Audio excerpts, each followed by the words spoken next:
Chapter 856. Duan Yu tilted his head and glanced at Arbor in a slight daze. Miss Chiao's gaze was too focused, right? It truly made one feel displeased. The two young masters sitting next to Duan Yu were the Qin estate's two young masters. At this time, eldest young master Qin was propping up his chin with one hand and looking at his younger brother with a slightly tilted head, asking with his eyes, "Is that right?" Young Master Omega Kotoku pursed his lips tightly and didn't say a word. Eldest young Master Qin's brows suddenly relaxed and he smiled. Seeing his younger brother's displeased appearance, he was 100% sure that Mu Xiaobao, who suddenly disappeared from the Qin estate and left behind a fake name, was definitely this crown princess in front of him. TSK. Mu Xiaobao's appearance had truly changed greatly after not seeing him for so many days. It made one's eyes light up. Oh, facial paralysis was still facial paralysis. This was truly a signature mark, so it was very easy to recognize. Arbor stopped in front of the white-robed youth. After that youth finished bowing, he still didn't move. What was going on? The crown princess's gaze was too piercing. The youth's gentle smile was almost unable to be maintained. Because of Arbor's gaze, all kinds of gazes gathered on him. Even though the youth was calm, he couldn't resist several piercing gazes. "Fan Xiuha," Arbor murmured before suddenly smiling without warning. That voice was so soft and cute that it bordered on ravings. When his smile blossomed, it was like a flower blooming on a precipitous snowy peak. Fuck. The crown prince and Duan Yu's hearts were probably like this. Xiao Qiao actually looked at a strange man and smiled. The crown prince's piercing gaze was like a tangible blade that landed on the white-robed youth. On the other side, Duan Yu, the two young masters of the Qin family, second Do, sixth Zheng, and the others' gazes all converged on Fan Xiuha. If gazes could cut him, Fan Xiuha felt that he would have already been cut apart by those young masters' gazes. Ha ha ha. Crown princess, you've gone overboard. Fan Xiuha's smile froze on his lips. Although he had to admit that the little girl in front of him was too beautiful, when she smiled at him, even if he was a hothead, his heart couldn't help but ripple. But smiling at him now was the same as roasting him on a bonfire. Look at the looks in the eyes of the people around him. They must have the heart to eat him.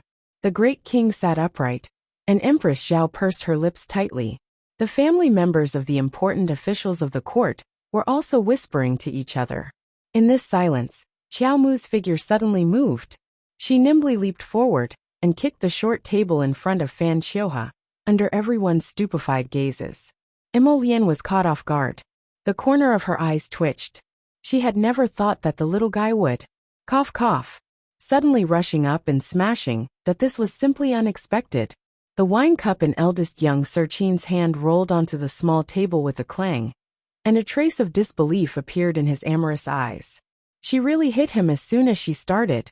In contrast to himself, who had been slapped by the little guy in private, and then looking at Fan Xiuha, who was currently in a sorry state in public, eldest young Sir Qin suddenly guffawed.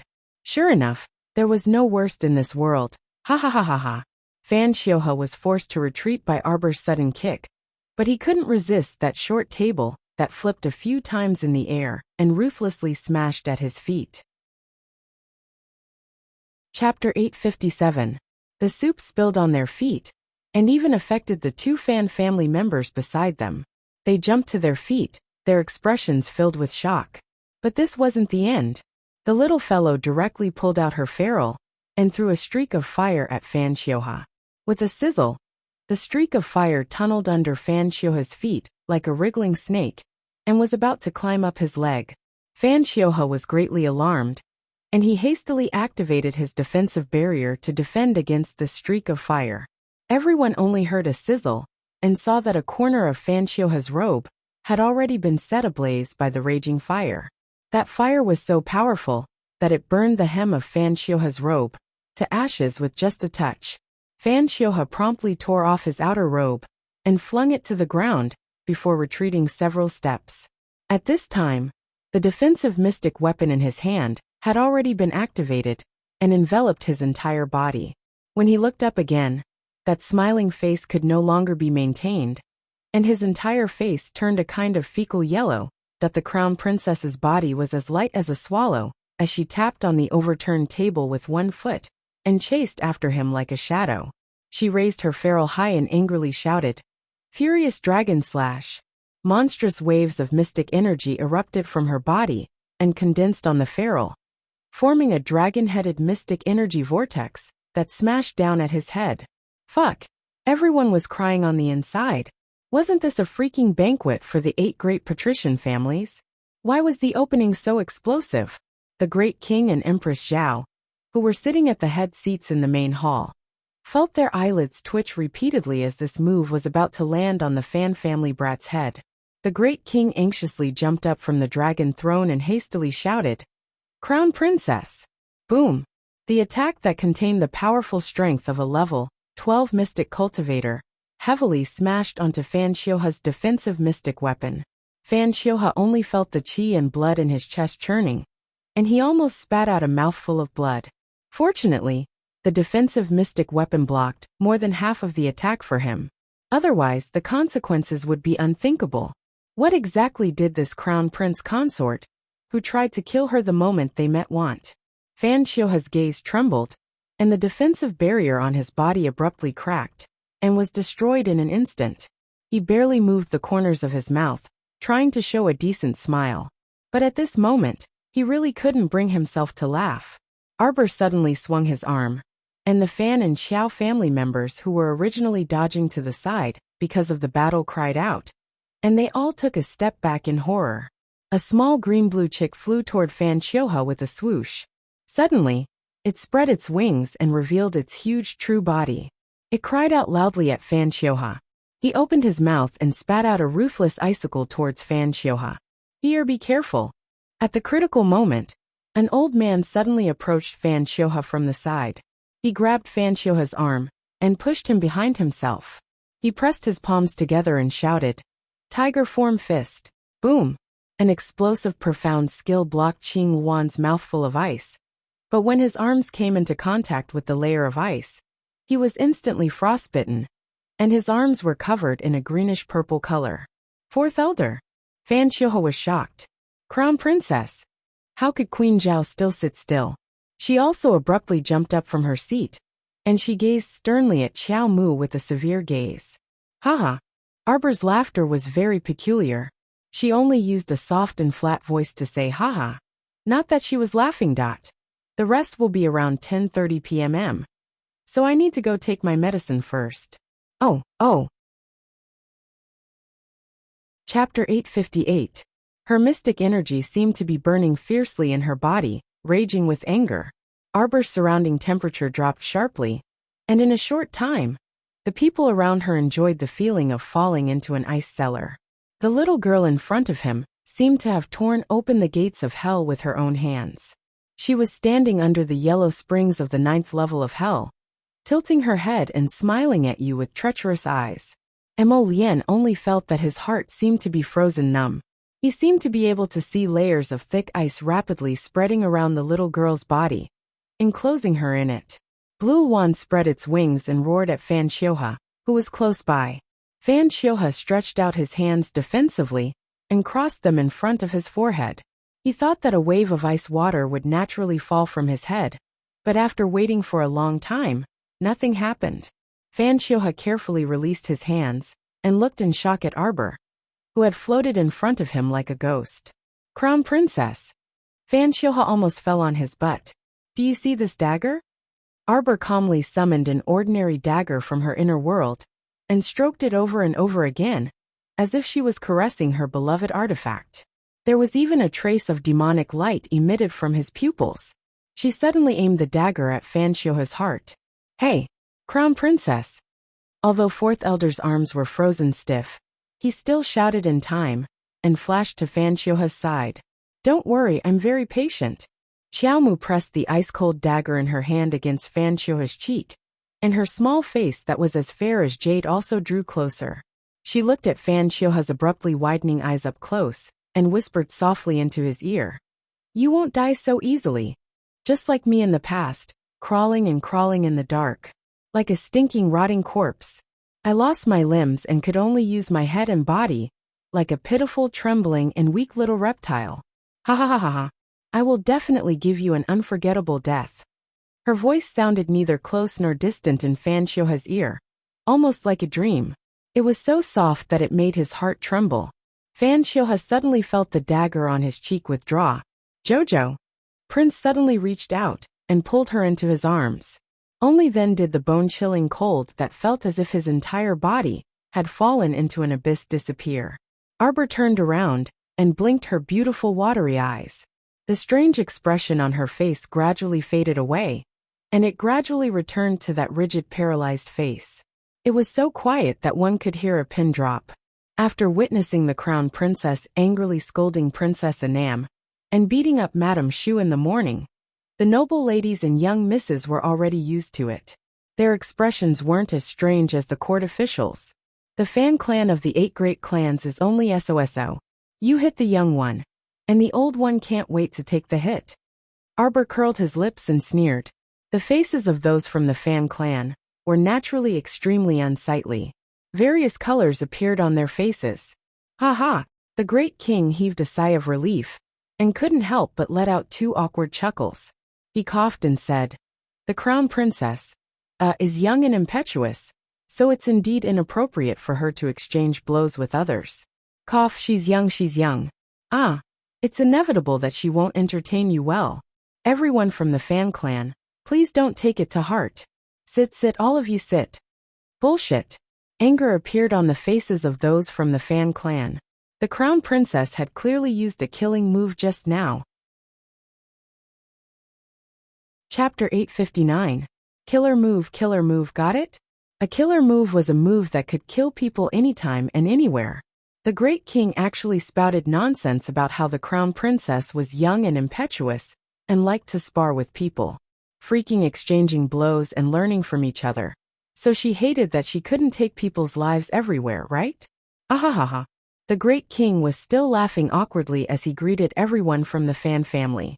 It wasn't until Empress Zhao cast him a glance and ordered a junior royal maid to replace the low table in front of the Fan family that the great king realized that the tables in front of Fan Xiuhe and the others had either been kicked over by the crown princess or shattered by the crown princess mystic energy. Ahaha!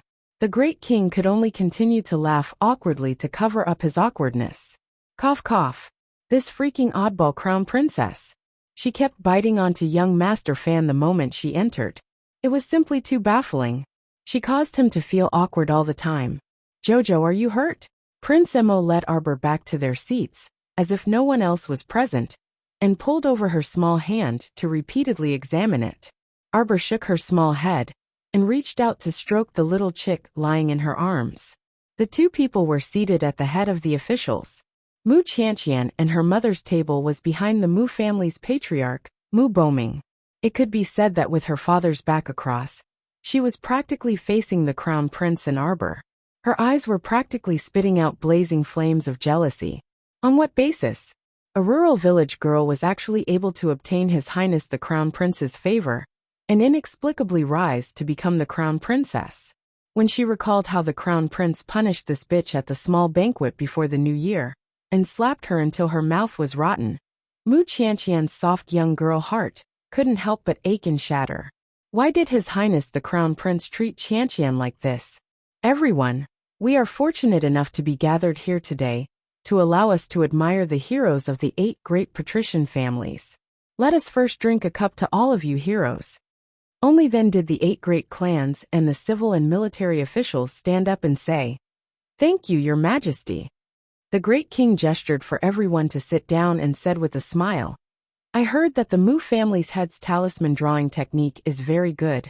The peace talisman that you make can seek good luck and avoid calamities. It can also save a person's life at a critical moment. As soon as it appears in the Chamber of Commerce, it will be sold out. The great king is too kind."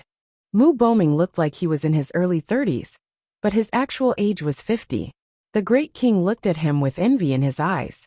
Take a look at the 50-year-old man, and look at yourself. You're only 2 or 3 years older than him, but you can't compare at all in terms of looks. The Mu clan was indeed a large aristocratic family. They must have some kind of talisman or something like that in the dark. The great king let his imagination run wild. It wasn't until Empress Zhao coughed lightly that he came back to his senses. He looked down and saw that Mu Boming was handing over a brocade pouch. Quickly present it, the great king hastily urged. Gong Chang and bowed and walked down the steps.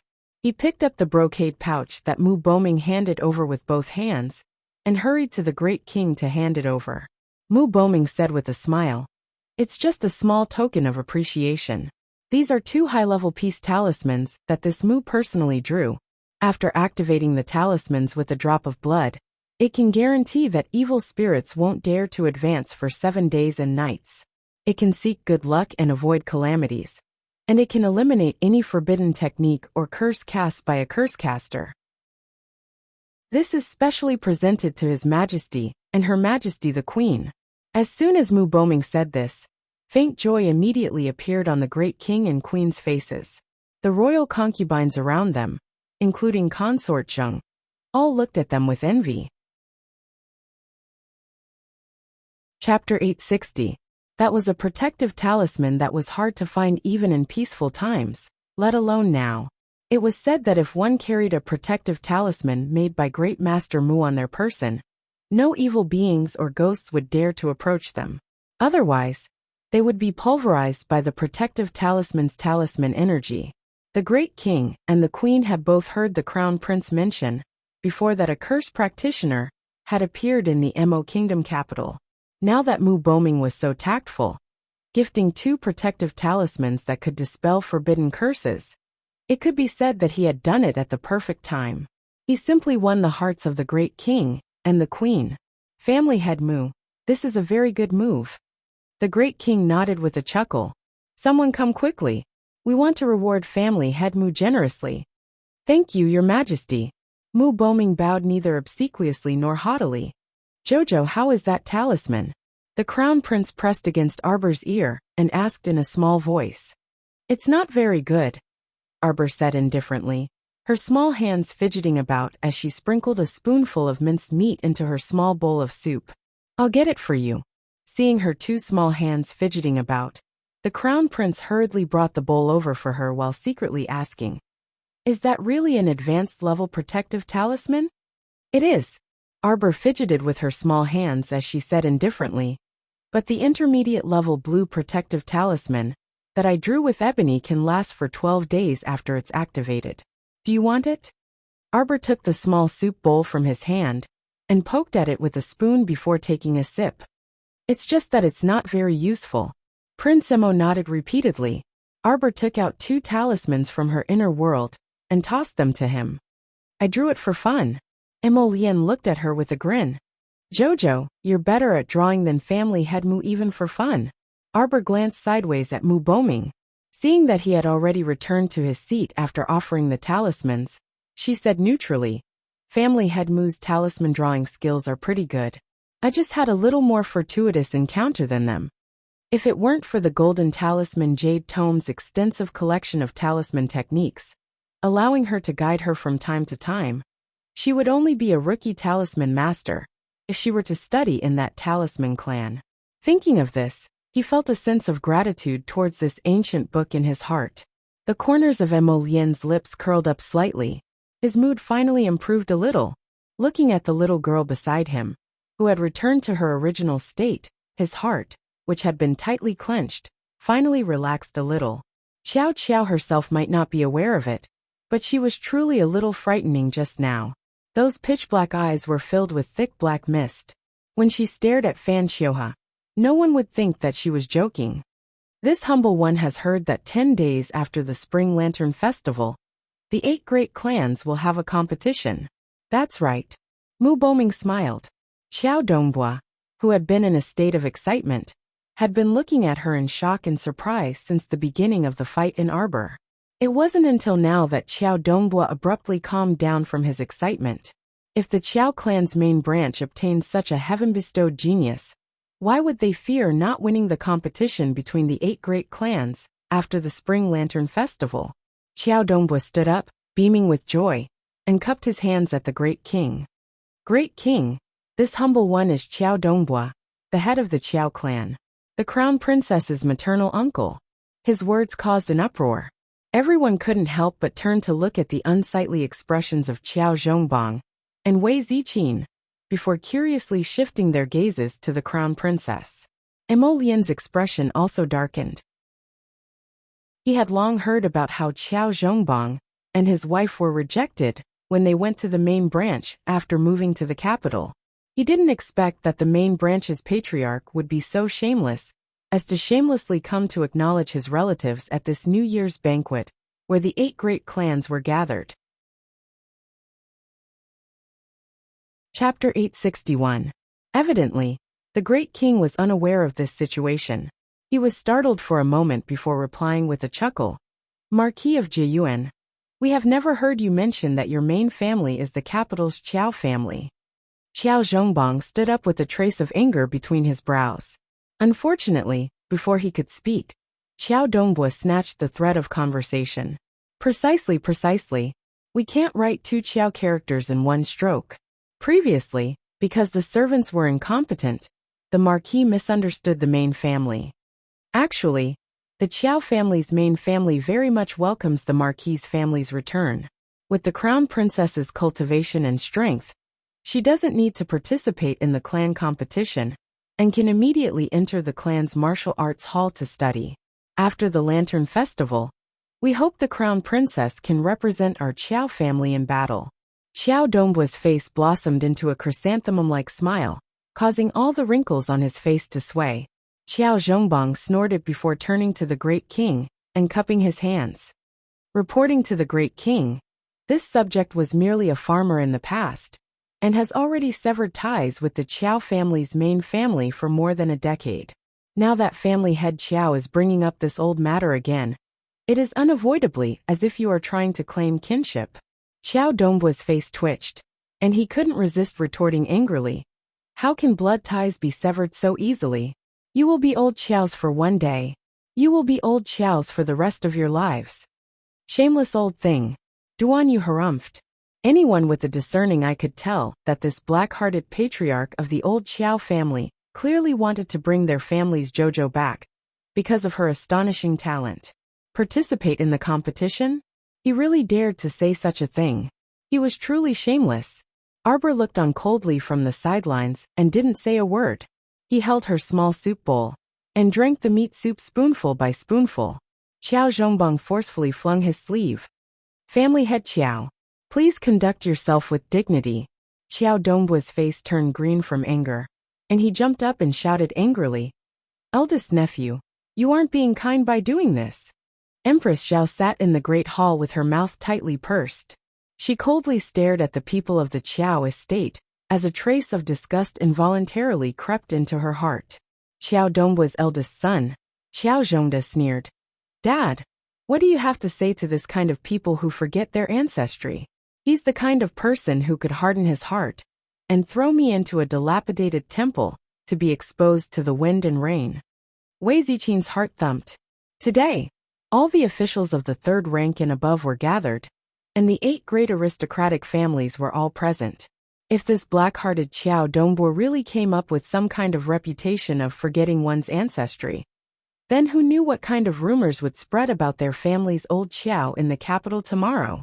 Sure enough, as soon as Qiao Zhongbang said this, the entire hall was filled with gasps, and the gazes everyone shot at Qiao Zhongbang carried a trace of surprise. After all, in this day and age, even the great king constantly talked about filial piety, and the entire nation advocated filial piety. How could a person who didn't even have the basic filial piety talk about loyalty and righteousness? If they walked on the streets, they would be pointed at and cursed behind their backs. Emolian put down the cup in her hand, and her phoenix eyes coldly swept over Qiao Zhongda. If you're talking about old lady Qiao, then that's a coincidence. This prince can testify that old lady Qiao was the one who made a fuss and insisted on leaving the Marquis's estate with her youngest son and youngest daughter-in-law. What's the problem with this? What's with the dilapidated temple? Qiao Zhongda's entire body couldn't help but tense up when Emolien's cold gaze swept over him. The man in front of him had a trace of terrifying deterrence in his eyes, as if he only needed a cold gaze to kill him by 1,000 cuts. Chapter 862. Yes, death by 1,000 cuts. That's how terrifying it was. Xiao Zhongda's body couldn't help but tremble. He stood up and forced himself to say, "Your Highness, Xiao Zhongda isn't lying. The day before yesterday, my father brought my aunt back from the rundown temple. My aunt was so miserable that she didn't even look human anymore.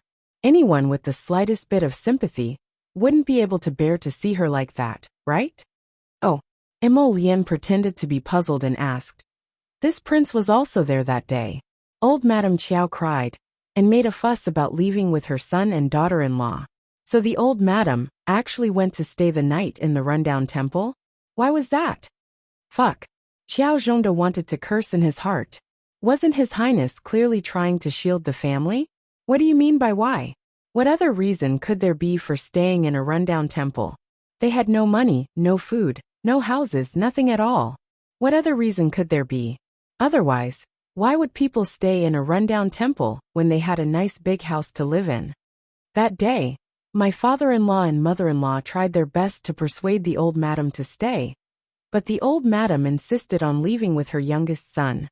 Our dear Emolien's ability to lie through his teeth gradually deepened, and he shook his head regretfully as he said, "We also had no other choice. We had no choice but to have elderly lady and her youngest son move out to live outside." The whole thing was actually quite simple.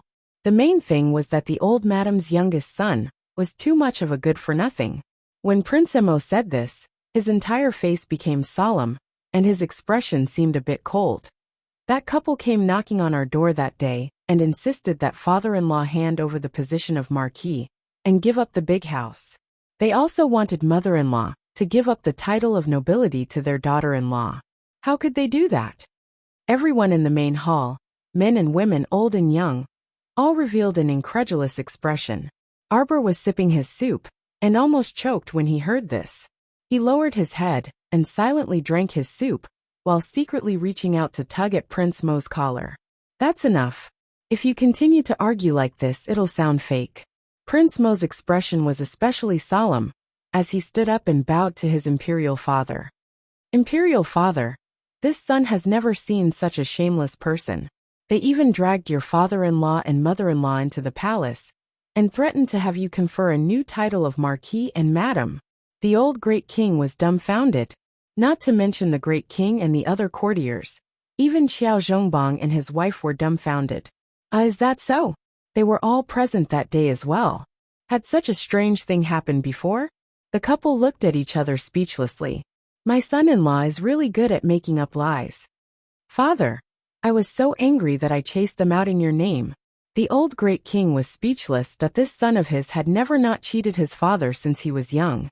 He already knew this, but there were so many courtiers and people from the 8 great aristocratic families. Was it really okay for him to cheat his father like this? "Imperial father, do you think we should chase away people who disrespected elder brother and the great king?" "Yes." The old great king nodded. "Should we not let them step into the marquis's estate for the rest of their lives?" "Yes. Yes." The old great king weakly responded. He actually wanted to ask, what did this trivial family matter of old Qiao have to do with him? "Many thanks, Imperial father." Crown Prince Emo straightforwardly curtsied to his old dad before turning to wink at his Qiao Qiao. He then turned to ask Xiao Zhongda, "You heard everything, right?" Chapter 863. What did he hear? Xiao Zhongda was dumbfounded as he silently looked at the crown prince. It was the great king's intention to chase that heartless and unscrupulous youngest son and daughter-in-law out of the marquis's estate. Did you not understand? Emolian swept her gaze over Xiao Zhongda, like she was looking at an idiot. Xiao Zhongda silently shut his mouth. As for elderly Lady Qiao, as I said before, she has hands and feet, and is a living person herself. Who can stop her from going wherever she wants to? Prince Emo dryly glanced at Xiao Zhongda. As for why they lived in the rundown temple, Emolian paused and blinked with a spurious smile. Perhaps it's a personal hobby. Perhaps elderly lady got tired of living in a large house and wanted a change of environment? Uft. Duan Yu spat out a mouthful of wine. In exchange, he received an irritated glare from Emolian. Xiao Zhongda was so infuriated that his eyes, nose, and mouth were practically all crooked. What an outlandish argument. So there were actually people in this world who disliked living in a large house, and especially wanted a change of environment to live in a rundown temple that was exposed to the sun and rain. The great king, who habitually supported his son, also coughed softly and nodded. The crown prince's words are not without reason. Reason my ass. Xiao Dongbua's face was also contorted from anger, and his hands were plastered to the sides of his robe as a sneer hung on his lips. In that case, it really is that punk Xiao Zhongheng and his wife who don't know what's good for them. But Zhongbang ah. Xiao Dongbua turned his face away and said earnestly, no matter what, even if the bones are broken, the tendons are still connected, especially your mother. You don't know how pitiful she looked that day when we went to the rundown temple to bring your mother out. Exalted great king. Duan Yu suddenly lifted his robe and stood up with cupped hands, interrupting Xiao Dongbua's words with a smile. Today is the day that the 8 great patrician families are gathered. We didn't come here to listen to family trifles and wails. If family head Xiao really wants to resolve the family's mundane affairs in this audience hall, then why not use us cultivators' methods to resolve conflicts? Mu Boming asked with a smile.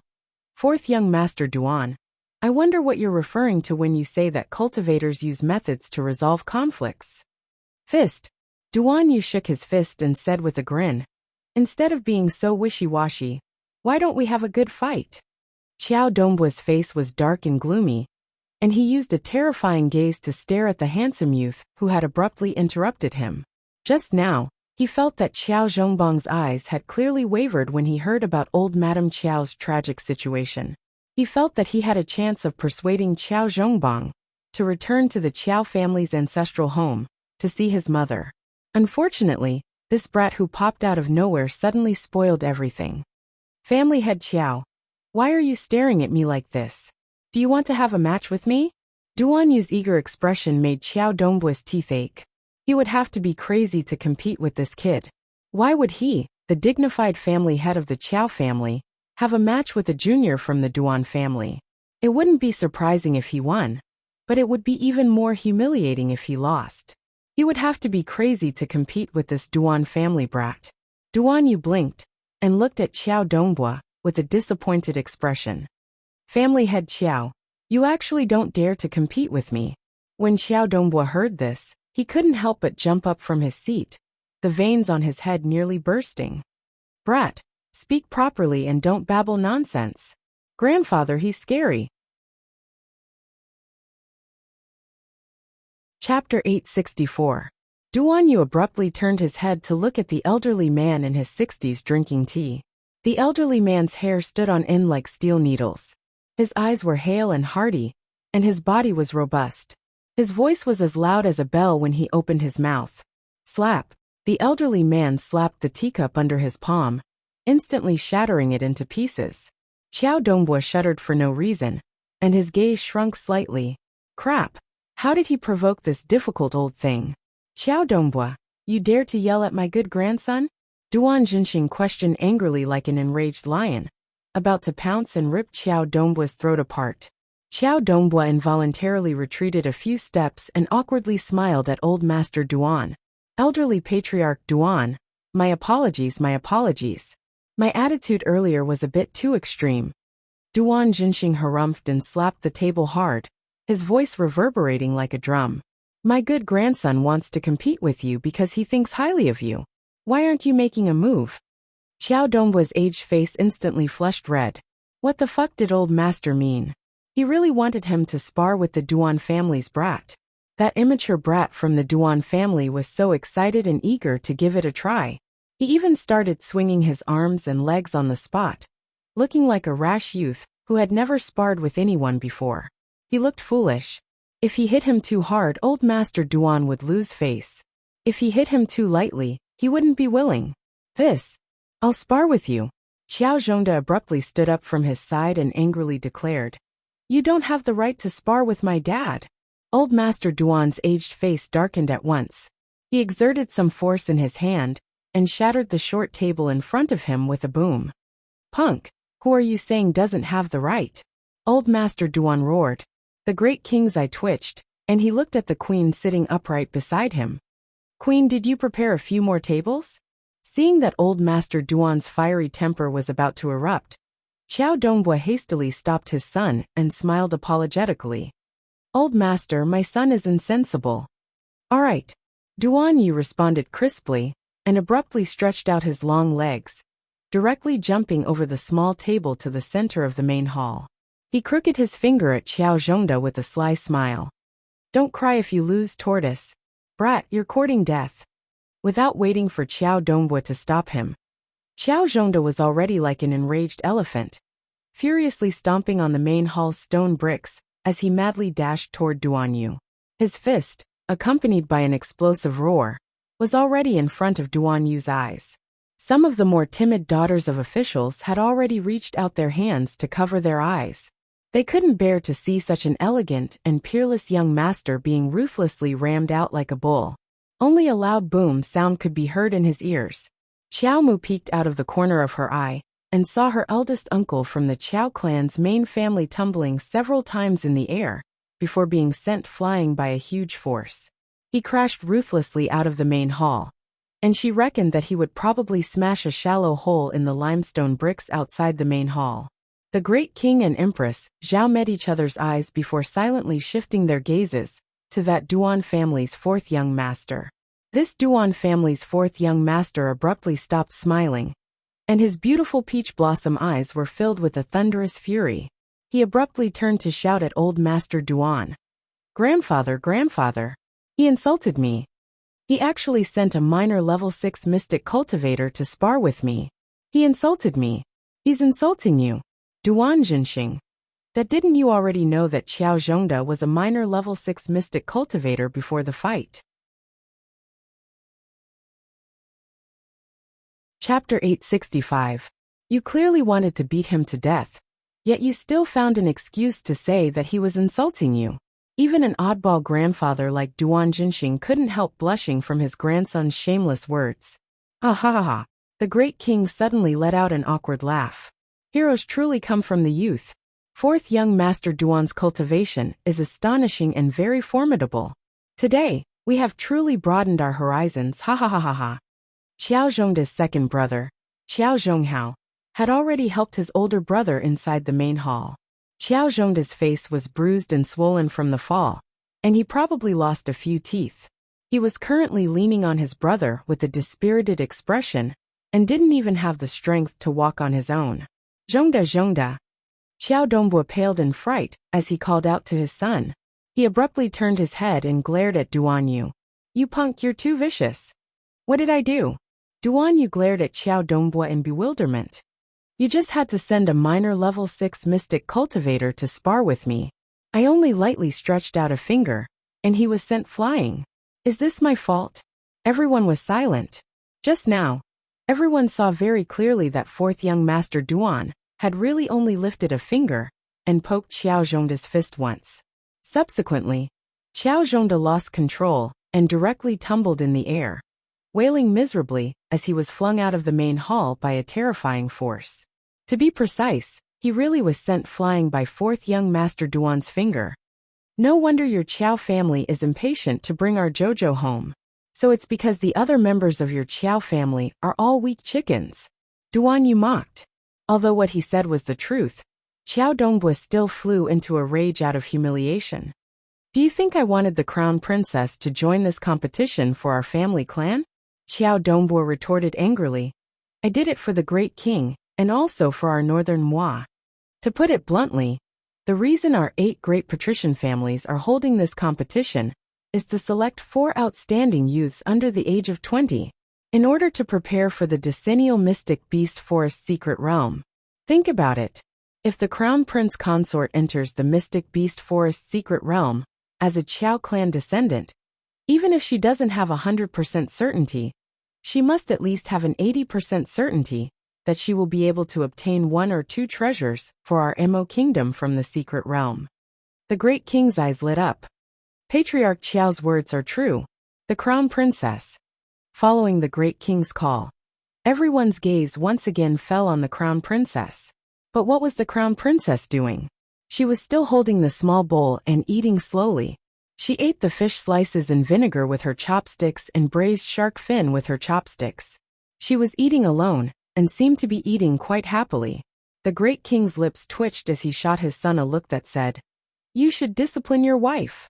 Prince Emma was quite happy, because his wife ate quite a lot today. Tomorrow, he would definitely reward the chefs in the royal kitchen for making dishes that suited their Jojo's taste. Jojo, don't choke. Drink some porridge to moisten your throat. Prince Emma handed a bowl of porridge to his wife. When he looked up, he noticed the great king's odd gaze and raised a brow. "What are you guys doing? I'm telling you, don't have any ideas about my Jojo. She's not free." Empress Zhao frowned and said kindly to her darling son, "Crown Prince, there are many treasures in the mystic beast forest secret realm." Chapter 866. MN. The great king showed a rare expression of excitement as he hurriedly nodded. That was the legendary forest mystic realm. This naturally formed mystic realm was rather strange and mysterious. It was said that only youths below the age of 20, and above the age of 13, could enter to search for treasures. If anyone over the age of 20 tried to force their way into the mystic realm, they would be completely exterminated at the entrance. The mystic realm only opened once every 10 years, and each time it opened, it would be open for a month.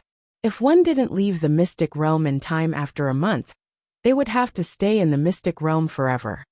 As long as we can retrieve a divine artifact, it can be used as a national treasure. It will be greatly beneficial to the imperial court, Empress Zhao said indifferently. Right. It's said that aside from divine artifacts, there are also divine beasts inside. The great king also said very happily. Xiao Dongbua's face lit up, and he immediately cupped his hands towards the great king. In that case, the great king has also agreed to let the crown princess participate in this competition as a Qiao family disciple. Great king, rest assured, with the crown princess' cultivation and strength, she will naturally be able to stand out in the selection and obtain a precious spot to enter the mystic realm. Other than the 4 contestants selected by the 8 great patrician families, the great king can also select 2 outstanding youths from official families to join the team. Xiao Dongbua became more and more enthusiastic as he spoke, as if he was about to welcome Arbor back to the Qiao family. Northern Moi had a total of 6 spots for the exploration of the forest mystic realm. Northern Wei and Southern Bailey only had 4 spots. Some of the other small kingdoms in the north and south only had 1 spot, and some of the barren border kingdoms didn't even have a spot.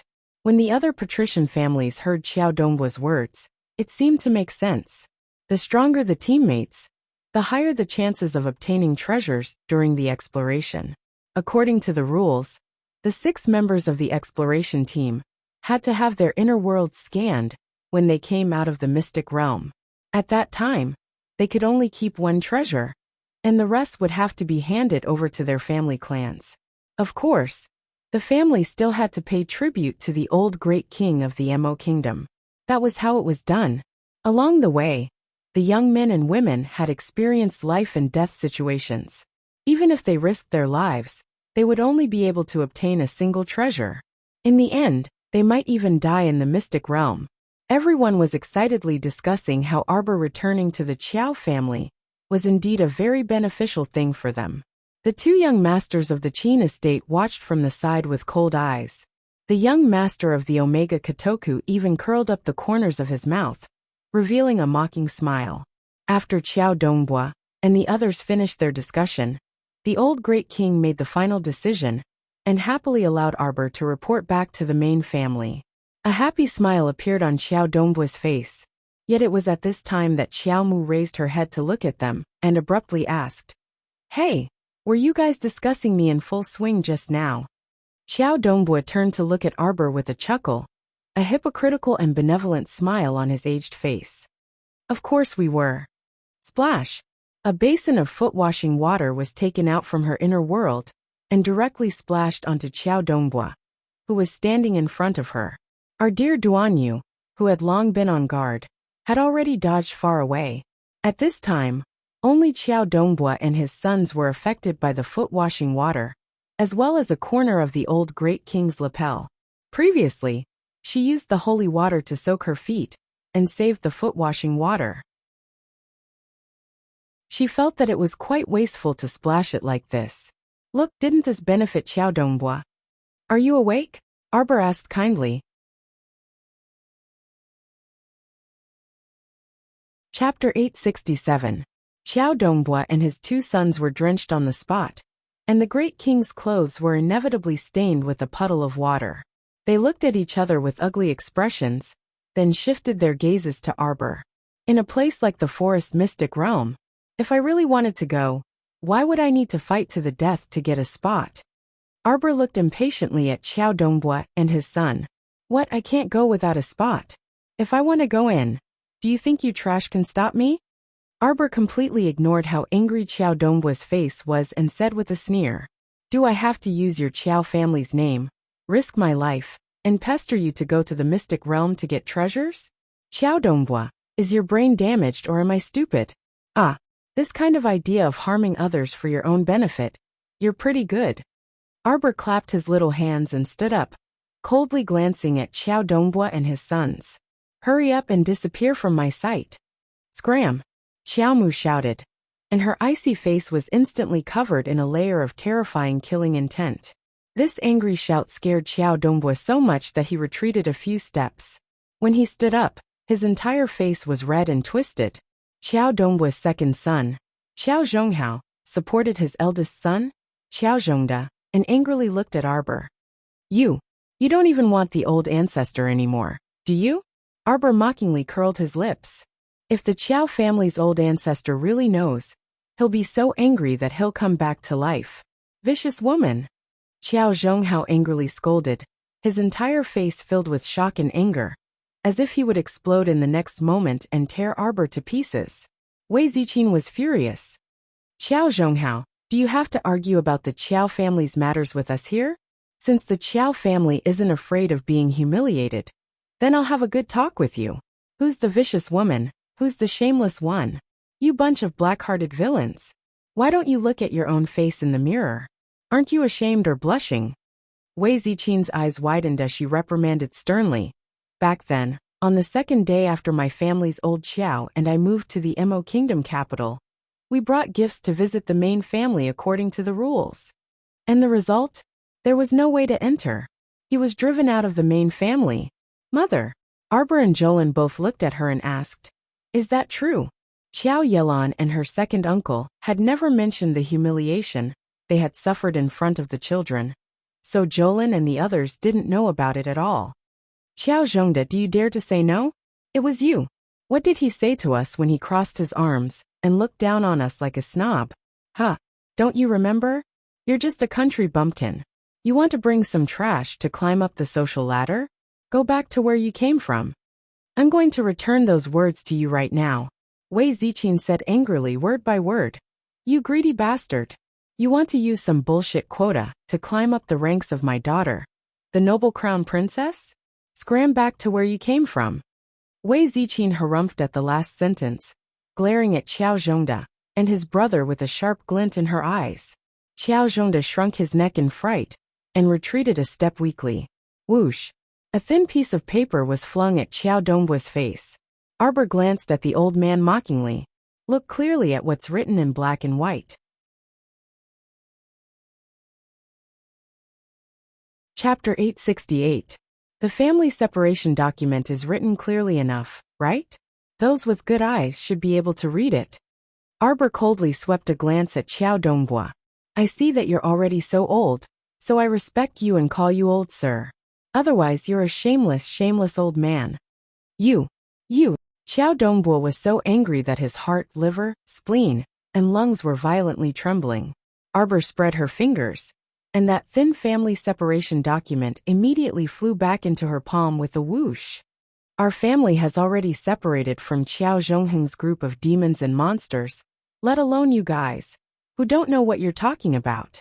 What, do you think that just because you have the Qiao character on your name, you're family with us? You're deluding yourself into thinking that you can climb the social ladder and talk about friendship with me? Just based on your moral integrity? Are you even worthy? Arbor bluntly mocked. Good. Xiao Dongbo was already so angry that he couldn't make a sound, and only his fingers were trembling. He abruptly turned his head and grabbed his son Xiao Zhonghao's shoulder, loudly shouting, "Let's go!" Arbor leisurely folded that family separation document and coldly swept a glance at Xiao Dongbo and the rest. Family head Xiao, I hope that you're a good person and don't go out and carelessly spread rumors. You know that people who spread rumors will also go to the hell of having their tongues pulled out after they die. They'll never be reincarnated. Arbor practically said the last sentence through gritted teeth, one word at a time, until Xiao Dongbo and the rest felt a chill run down their spine, and they turned their heads to take a look. But they saw that the little girl under the waning lights seemed to have a ghostly aura, and the black gates of hell seemed to be faintly visible behind her back, frightening them to the extreme. Xiao Dongbo shrank back and supported the weak and powerless Xiao Zhongda. The father and son trio left the main hall in a huff, not even bothering to say goodbye to the others. The remaining people from the 7 great patrician families and the great king's empress, Zhao, didn't look so good on their faces. The great king cautiously glanced at his daughter-in-law's dark expression, then secretly peeked at his son, a trace of helplessness rising in his heart. Sigh, so tired. Now that the banquet had turned out like this, everyone's interest was waning. Humph. The entire Qiao clan is filled with foul air. None of them are good people. Mu Qianqian sneered. Her voice was neither loud nor soft, but it just happened to fall into everyone's ears. As soon as he said this, Empress Zhao felt even worse. She originally had a lot of complaints about this little stoic. Now that she saw that this stoic's family members weren't all that great, she felt very uncomfortable. Emolien's icy gaze landed on Mu Qianqian's face, and it only took an instant for Mu Qianqian to subconsciously shudder. Madame Mu suddenly reached out and grabbed her daughter's hand. Her eyes widened in horror. Mu Boming raised his hand, and a defensive talisman abruptly leaped onto his daughter Mu Qianqian's body. He then shouted, "Your Highness!" Bang! The wine cup in front of Mu Qianqian cracked on its own. Mu Qianqian's entire face was ghastly pale. Because the defensive talisman had helped her block an invisible killing move, even though her little life was saved, her internal organs were hurting from the impact of the residual energy. In that instant just now, she very clearly experienced how ruthless His Highness was when he wanted to end her life on the spot. Mu Qianqian heard the sound of her heart abruptly shattering. It was very painful. She had only muttered that woman's family was complicated, and she was nearly killed by His Highness. Did this man not allow others to say anything bad about her?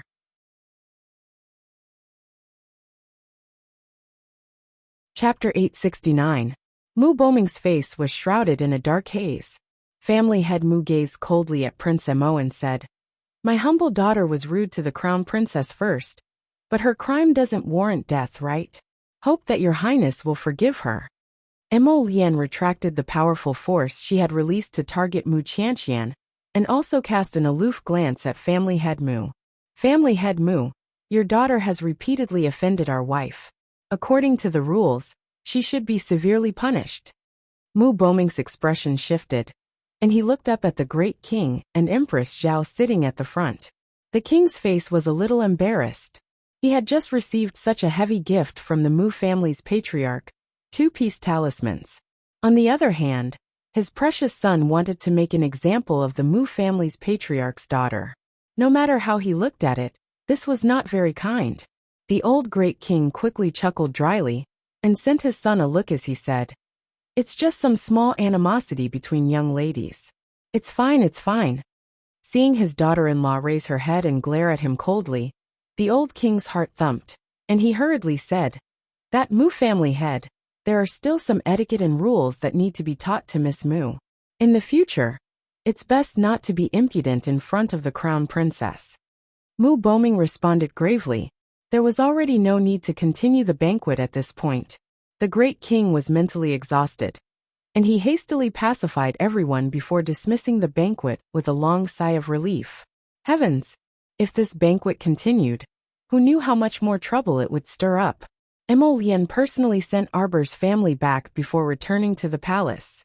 On the way back, she instructed Huifeng, "Send someone to keep an eye on Xiao Dongbo's family.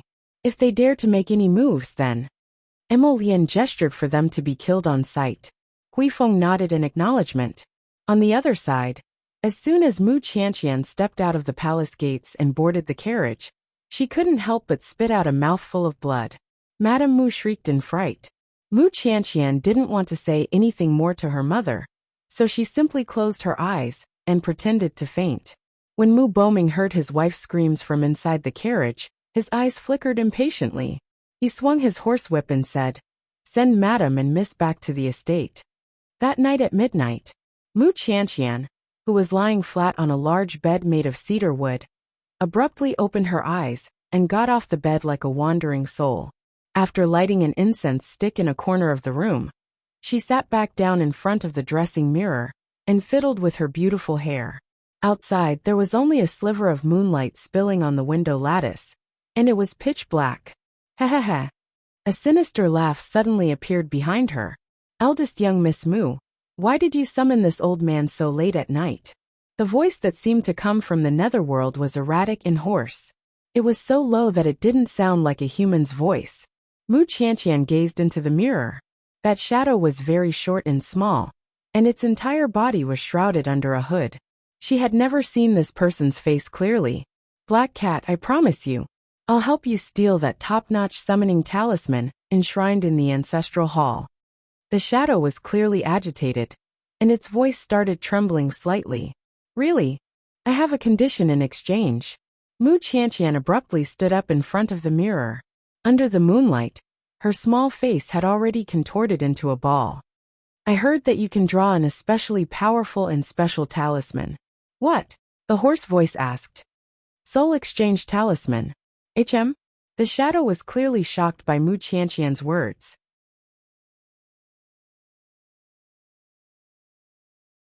Chapter 870. Subsequently, the black shadow let out a series of unpleasant cackles. "Eldest Miss Mu, you actually understand us curse practitioners quite well." Mu Qianqian pursed her lips tightly and clenched her fists tightly. It was only after a long while that she couldn't resist roaring. "Deal or not?" "Deal." The black shadow cackled. "I can give you the soul swap talisman 7 days later. At that time, remember to give me that summoning talisman that your Mu family treasures. Remember, you only have one chance to successfully swap your soul. If you fail, you will vomit blood and become paralyzed in the lightest case, and your soul will scatter, and you will lose your life on the spot." Gagagagaga. This little lady is rather courageous. The laughter was like a wisp of black mist that faded away. Great Master Black Cat." "Great Master?" Mu Qianqian pushed open the door and searched for the black cat's figure under the moonlight. The black cat had long left, and Mu Qianqian angrily clenched her fists as she muttered to herself, "Just under what circumstances can I use that soul swap talisman? Just how high are the chances of success?" After Mu Qianqian walked in, she used her back to press against the door as she kept muttering to herself, "I want to become the Crown Prince Consort. I am the Crown Prince Consort. I am the Crown Prince Consort. I am the Crown Princess." "Qianqian, mother can see it now. The Crown Prince simply doesn't have any interest in you. Look at how ruthless his methods are, hurting you like this twice. You should give up on him as soon as possible to avoid being covered in bruises." Her mind kept replaying the words that mother had said, while wiping her tears, while she was pretending to be unconscious. She was unresigned. Mother had always said that she was the one with the greatest hope of becoming the Crown Princess. And she had always held on to this goal to strive for, working hard to curry favor with Her Majesty the Queen and all the concubines in the imperial harem. Her Majesty the Queen had summoned her more than once, and was very satisfied with her. Originally, everything was fine. She only needed to wait peacefully to be conferred the title of Crown Princess. But why did everything change in a single night? It was her. It was that little bitch who stole all the glory that belonged to her and shamelessly stole away her beautiful future. Since it was useless to beg her father, mother, and anyone else, she could only think of a way to do it herself. Thud. "Return. Come on. I am the Crown Princess. I am. The more she muttered, the more resolute her gaze became. She raised the sleeve of her white undergarment and waved it in the air in front of her. A strange smile appeared on the corner of her mouth as she coquettishly said, "There's no need to be so courteous. You may all rise." At this moment, the Shu residence had also sunk into a cloud of gloom. The mistress had attempted to hang herself in the middle of the night. After she was rescued, the master flew into a rage and scolded her fiercely. Then he flung his sleeves and left. At daybreak, Madame Shu started to make a fuss again. She cried and made a fuss, looking for ropes and moving stools, scaring a large group of maidservants until their faces turned pale. Because when the sun was still rising, the etiquette instructor sent by the queen sat outside Madame Shu's bedroom. Her eyelids drooped and the corners of her mouth curled up as she said sternly, "This old servant is Nanny Gong, who came on the orders of Her Majesty the Queen to teach Madame Shu etiquette and rules again." Madame Shu didn't want to live anymore. This unruly old servant had been sitting outside her courtyard early in the morning, repeating the same sentence over and over again. Perhaps the concubines in the master's rear courtyard were rolling on their beds with laughter right now.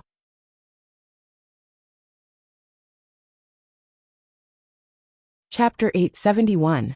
She had boasted of being wise all her life, but she didn't expect that she would suffer such a humiliation at the hands of a young stinky girl. Madame Shu felt that she didn't have the face to continue living. Today, in the noble women's circle in the capital, this trivial matter of hers must have already spread. Madam, fourth young miss is here. Where? Madame Shu tightly grasped her daughter's hand as she wailed loudly. Mother. Shu Hui also didn't feel good. In her eyes, her mother was a very strong-willed person. In front of her father's concubines, she was usually unyielding. When had she ever seen her mother reveal such a weak side, crying like a child? Huir. Child, you must work hard, understand? As long as you become the crown prince's secondary consort and obtain the crown prince's favor, you'll be able to get back at me for all the anger I suffered yesterday. Do you know what that woman relied on? Madame Shu exhorted her younger daughter. She relied on His Highness the Crown Prince's power, which is why she dared to beat your mother so wantonly. Woo, pitiful mother is already so old, yet she still had to be beaten by a little slut in public. She has no face left. Not only that, in order to defile your mother, that slut actually instigated His Highness the Crown Prince to send an etiquette instructor to humiliate your mother in public. Huir, you must work hard, understand? Work hard. Mother, I know. I will definitely work hard and have His Highness marry me. I will snatch His Highness's favor from that slut's hands and help mother take revenge. Shu Hui nodded with effort. When Shu Quan, who had just entered the room, heard her mother's words, she was so angry that she almost fell backwards. She hastily lifted the curtain and walked in. She hastily said, Mother, what are you saying? With younger sister's family background and looks, it's also possible for her to be a duke's wife. Why must you insist on getting close to His Highness? Although the title of secondary consort sounds nice, in reality, you're still a concubine. When you enter and meet the crown princess, you still have to kneel and offer her tea. Moreover, you all personally witnessed how His Highness treats the crown princess yesterday. Between His Highness and the crown princess, how could this little sister be allowed to interfere? Mother, you're pushing little sister into the fire pit. Madame Shu slapped the bed forcefully. She was so angry that her entire body trembled. She glared at her eldest daughter Shu Quan and said, Unfilial daughter. What kind of nonsense was that? Huir is mother's flesh and blood. How could mother harm her? Shu Quan, you married the son of the great king and became his official wife. You're living a blissful and glorious life. You won't allow your sister to be the crown prince's concubine? What are you trying to do? You can't bear to see your sister marry the crown prince. Do you think she's better than you? Hearing this, Shu Hui looked coldly at her elder sister. She felt extremely ashamed in her heart. To think that she used to think that her elder sister was a good person. In fact, in front of benefits, sisterly affection was bullshit. Shu Quan was so angry that her chest heaved up and down. The veins on her forehead were popping out. Mother, is this how you think of your daughter? I don't care what you think. Madame Shu shouted sternly and slapped the bed forcefully. In any case, you can't block your sister's path. Shu Quan's footsteps swayed slightly. Xia hurriedly went up to support Shu Quan's arm. The son of the great king. Madam. Fourth miss. Xia wanted to say something, but Shu Quan pinched her arm and shut her mouth with reddened eyes.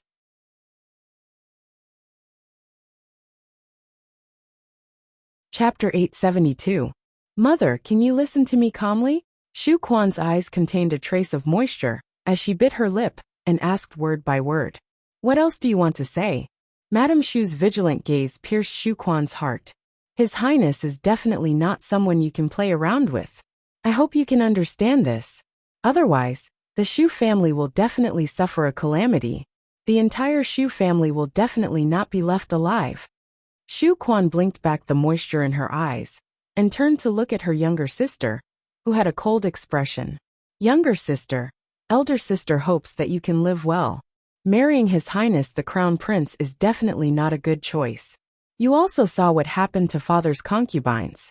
It's really not easy to be a concubine. Shu Hui's bright eyes widened, and she suddenly said impatiently, I'm not being a concubine for an ordinary family. I'm being a side consort for His Highness the Crown Prince. Elder sister, you don't have to worry so much. You'd better keep those women in your first prince's residence under control. Shu Quan was so angry that she staggered and said with a smile, All right, I was being nosy. Xia, let's go. Shu Quan walked out a few steps before stopping and turning to say, Mother, fourth sister, I hope you can open your eyes and see clearly. A man's heart isn't something you can immediately win over just by trying hard. At least, that's not the case for His Highness in my eyes. He's firm, decisive, and resolute. On the surface, he looks as gentle as jade, and makes people feel like they're bathing in the spring breeze. In reality, he's the most callous, indifferent, tyrannical, and heartless man in the world. At least before the appearance of the Crown Princess, I've never seen him stare at a woman for so long. I'm certain of one thing. If you dare to ruin his relationship with the Crown Princess, I'll definitely kill him. I think he will definitely make our entire Shu family pay for your stupidity. After Shu Quan said this, she didn't look at her mother and younger sister again, and led Xia out the door with her head held high. Only Xia, who was following behind her, clearly knew that the princess consort's body was still trembling. Her back was stiff, and she looked extremely lonely and pitiful. The sound of Madame Shu angrily smashing a vase could be heard from the central room. Shu Quan didn't stay any longer, and directly left the Shu residence to board the carriage. As soon as she got into the carriage, she hugged her knees and started crying.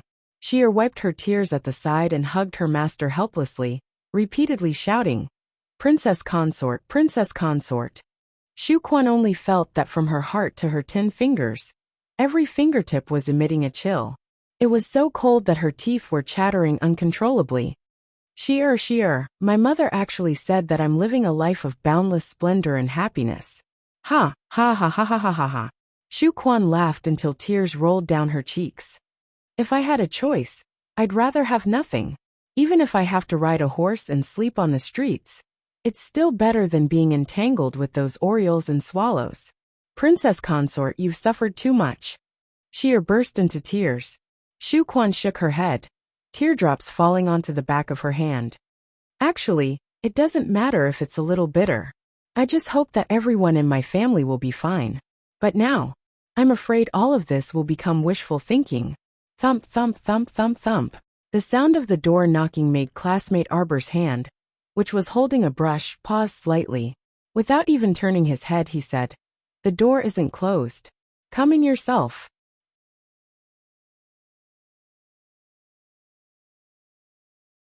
Chapter 873. Sister, it's sunny today. Let's go out for a stroll. Xiaolin jumps in a hurry. When she sees her sister drawing a talisman, she can't help but restrain her voice a little. She whispers, Sister, you're drawing a talisman. And wait a moment, I'm about to finish. Xiaolin sneaks to the table and pokes her head out to take a look. She can't understand what her sister is drawing. But Arbor lifts her wrist slightly and finishes the drawing quickly. She breathes a sigh of relief and looks down at the blue light emitted from the talisman paper. She nods with slight satisfaction. Last night when she slept until midnight, the golden talisman jade tome opened the fifth jade slip by itself. It officially opened the door to high-level talisman for her. She immediately wakes up excitedly and runs out of bed to light the lamp. In the second half of the night, she has been drawing 2 of the 5 spirit talismans taught by the demonstration talisman. Water spirit talisman. Draw the power of the rare water spirit between heaven and earth to help the person who opens the talisman. Fire spirit talisman. Draw the power of the rare fire spirit between heaven and earth. In addition, it also teaches the drawing of the defensive talisman, which is the talisman thrown by Wuxia's head to resist Emolien's invisible power. On the 5th jade slip of the golden talisman jade tome, there is an additional line of small words. If you want to practice the forbidden talisman technique, strictly speaking, you need to open the 6th jade slip and so on. This jade slip can teach the most common talisman, the sickness talisman. If you want to learn, you can draw your Xian sense into the jade slip and open the hidden jade slip. If you practice the forbidden talisman technique, it's easy for you to go mad and your soul will scatter. Arbor decisively draws her Xian sense to open the hidden jade slip. Of course she wants to learn not to harm people, but to know herself and know the enemy. If she learns one thing, she can guard against it. In case there are some demons and monsters who want to hide in the dark to harm her, she can immediately see through it. In the middle of the night, Arbor has been tossing those talismans. After drawing hundreds of water spirit talismans and fire spirit talismans, she also drew a lot of defensive talismans. She only drew 2 sickness talismans. After mastering the essentials, she didn't continue to draw. The sickly talisman she drew was much stronger than the one she had planted on Miss Li. Her sickly talisman was a high-level sickly talisman, while Miss Li's was only a low-level one. The two could not be compared. Arbor studied until Jolin knocked on the door and hopped in. Only then did he finish drawing the last defensive talisman. He put away the talisman pen and the stack of talismans and turned to look at her with a smile. "Where are you going to play?" Xiao Lin walked up with a chuckle to hook her arm. "Sister, I heard that a vaudeville troupe came to the Mo Kingdom capital, and their performance was quite good. Let's go take a look." "Is it the Luo family troupe?" "No." Jolin looked at her sister speechlessly. "The Luo family troupe is an opera troupe. He should still be in the palace right now." Arbor had heard that the Luo family troupe would stay in the palace until the 15th day of the first lunar month. He wondered if the great king's group of concubines would be tired of listening to operas every day. "Let's go, sister. Let's go now." "I'm going too." Xiao Sun instantly ran in from outside the door. No one knew how long he had been eavesdropping outside. At the same time, the little monk also came in like a shadow. Arbor nodded. "Then let's go. Benefactress, can you gift this little monk 1 or 2 of the talismans you drew earlier? This little monk can sense the dense aura of spiritual energy on the talisman paper." The little monk's round eyes flickered with intelligence.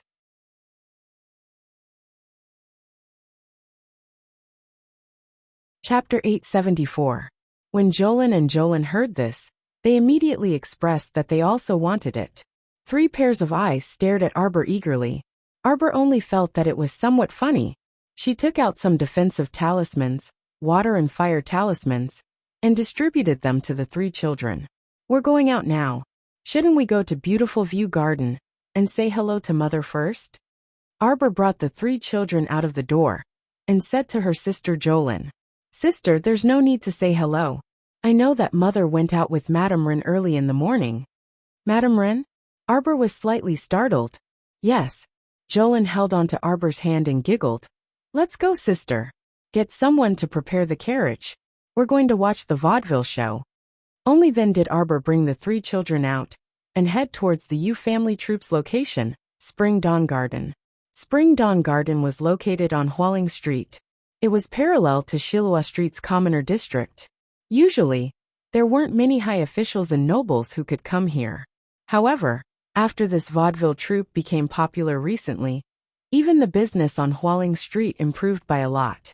There were also many high officials and nobles who came to watch the show. They booked the whole place the moment they arrived. As soon as Arbor's carriage entered Hualing Street, they followed the signs at the intersection and found their way to Spring Dawn Garden's entrance. There were already many carriages parked outside the garden. Jolene excitedly jumped out of the carriage. When she saw a small stall selling silk flowers at the entrance of the garden, she ran over by herself and gathered in front of the stall to watch. "Auntie, your silk flowers look pretty good.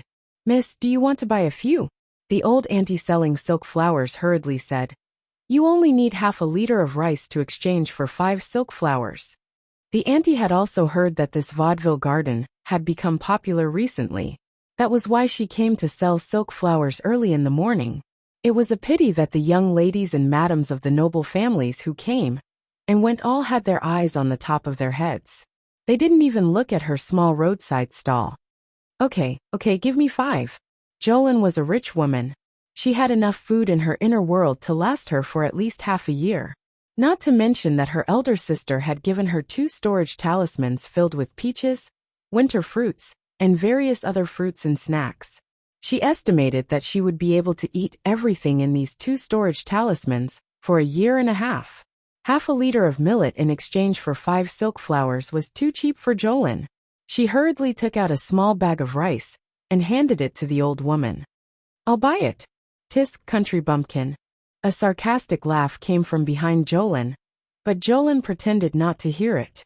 He reached out and took the 5 silk flowers that the old woman handed to him with tears of gratitude. He picked a wooden box and put the silk flowers in it, happily holding it in his arms. "Sister." Jolene turned around and saw the enchanting lady standing behind him. He rolled his eyes and pushed her away. "Excuse me, good dogs don't block the way." "Ah." The girl's body swayed, and the 2 servant girls hurriedly supported her. "You damned village woman. You actually dare to push this miss." Jolene didn't listen to her barking. She hurriedly hugged the wooden box and ran back to her elder sister's side. She handed the wooden box to her. "Sister, I bought silk flowers. We sisters will each have 2, and the remaining 1 will be for younger brother." Xiao's son had just jumped off the carriage. When he heard this, his eyes immediately widened. "What are you giving it to me for?" "Giving it to your little girlfriend."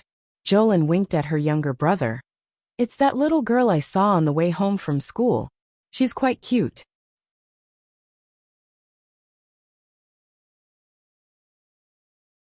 Chapter 875. Xiao Sen's little face immediately turned awkward as he hurriedly said, "Second sister, don't talk nonsense. That Sun Tian is also my classmate."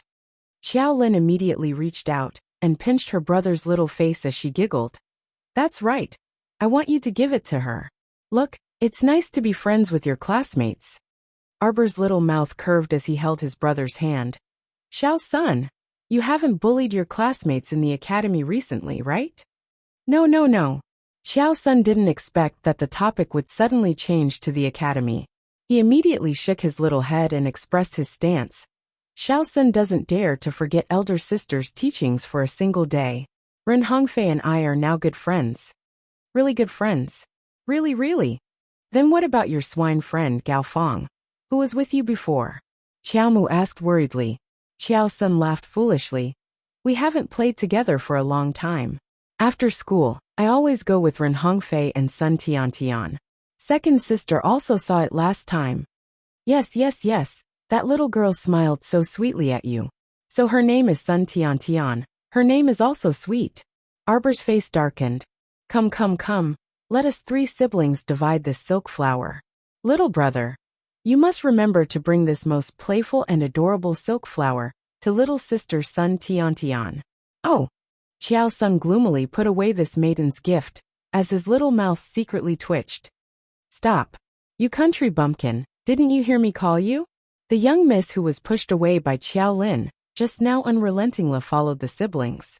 She waved her hand and signaled for a few servants to come forward. She aggressively stood in front of the siblings' door with her hands on her hips.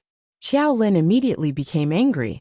She placed her little hand on her waist as she stood in front of Arbor's Xiao's son and angrily scolded the young miss. I say, are you done yet? I'm already ignoring you. What else do you want? Are you asking for a beating? Xiao Mu glanced at the young lady and recognized who she was. This was the third miss of the Marquis of Placation's estate, Su Mingzhu. Back then, When she was at the Qin estate, she had slapped an invisibility talisman on herself. When she saw Su Mingzhu torturing and killing the little beasts, she gave her a big slap in passing, causing Su Mingzhu to mistakenly think that it was Mu Qianqian who did it, and they got into a dogfight. It was fourth Miss Su Mingxin, who had accompanied Su Mingzhu to Spring Dawn Garden to watch the sideshow performance. She recognized Xiao Mu with a glance, and she hastily went up to give a proper curtsy. Su Mingxin greets the Crown Prince Consort. Su Mingzhu was furious. During the New Year's banquet yesterday, everyone's focus was on that Crown Princess. Who would have noticed her, this elegant and refined little pitiful existence? Damn it! She was dressed up so beautifully. But the limelight was completely overshadowed by that country bumpkin Crown Princess. Do you want to cause trouble, huh? Xiao Lin rolled up her sleeves, looking like she was looking for someone to pick a fight with. She could tell that this neurotic woman in front of her was simply here to find trouble with them siblings. Sister. Fourth Miss Su hastily grabbed Su Mingzhu in fright. Sister. It's better not to be overly impudent in front of the Crown Princess. Scram! Su Mingzhu brusquely flung Su Mingxin's hand away and cast her a glance before scolding. Useless thing, scram to the side. How the fuck did I get in your way by buying a silk flower? Xiao Lin retorted angrily. I ignored you when I heard your mockery earlier, yet you're still trying to pick on me, huh? Looking for a beating.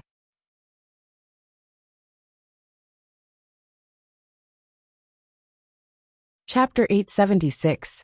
You're the one looking for a beating. Your whole family is looking for a beating. Su Mingzhu's anger surged as she pulled out a double-edged spear from her conscience. Let's talk after we fight. Seeing Su Mingzhu leap forward, a small figure suddenly appeared in front of Xiao Lin with a flash. The little monk's chubby face had a benevolent expression. He raised a chubby finger above his head and pointed at Su Mingzhu, who had jumped forward. This benefactress. This little monk sees a baleful aura on your face. Your brows are dark. I'm afraid it's an omen of great misfortune. Arbor's mouth twitched. Xiao Lin also broke down in an instant. She withdrew her angry expression and chuckled. Come back. Xiao's son unhappily ran forward and picked up the little monk. Why are you joining in the fun? A little bald donkey like you dares to challenge me. Preposterous. Su Mingzhu's anger flared. She controlled her mystic energy and poured it all into the sharp blade. A cold light flashed through her eyes as she suddenly jumped up and aimed her spear at Xiao Sen's back. You're courting death. Xiao Lin, who was already prepared, suddenly threw a punch and directly knocked the other party's spear to the side. Water Spirit Talisman. The little monk suddenly turned his head and threw out the talisman. Boom! A water column swept out. Under the shocked and astonished gazes of Su Mingzhu and the others, Su Mingzhu and the group of menservants were sent flying in an instant. Bang bang bang bang. The water column once again fell from the sky and hit Su Mingzhu and the others head-on. Su Mingzhu hastily activated her defensive mystic artifact to protect her body. This was still able to withstand the surging water spirit energy. Those manservants were miserable as they were all sent flying far away, groaning and groaning as they couldn't get up. This lasted for a full 3 minutes before the water spirit finally disappeared. Su Mingzhu had already spat out a mouthful of blood from the abuse and collapsed on the ground. As the water waves surged, no one dared to go forward. Some of the carriages that were heading towards Spring Dawn Garden stopped far away. Fourth young Miss Su wasn't affected. She covered her mouth with one hand and looked at her sister, who was lying on the ground and unable to get up for the time being in shock. The little monk clapped his hands and said, I told you not to do it. Benefactress, the omen of great misfortune has come true. Jolin laughed out loud and grabbed the little monk into his arms. He reached out to rub his chubby little face and said, Kong Kong, you're really too cute. What's going on? A gentle voice came from the carriage. The curtain of the carriage was lifted, and a beautiful girl walked down from the carriage. She glanced at Arbor and the others with a strange expression. At this time, the coachman suddenly cried out excitedly, Miss, don't you often ask me who was the person who saved you that day? It was her. It was that noble lady who saved you. Arbor also recognized the woman who came out of the carriage. She was Li Xiuyi, the third daughter of Li Shaoqing of the Guanglu Temple. However, there was a strange emotion in Li Xiaoyi's eyes that shook slightly. She stepped forward and bowed respectfully to Arbor. I didn't know that the one who saved me that day was Your Highness, the Crown Princess. Arbor nodded with an indifferent expression. She was just passing by. Li Xiaoyi glanced at her as if she wanted to say something. Then, she glanced at Su Mingxin. Fourth young Miss Su, what happened to you guys? Su Mingxin smiled awkwardly. There was a small misunderstanding between my third older sister and the Crown Princess.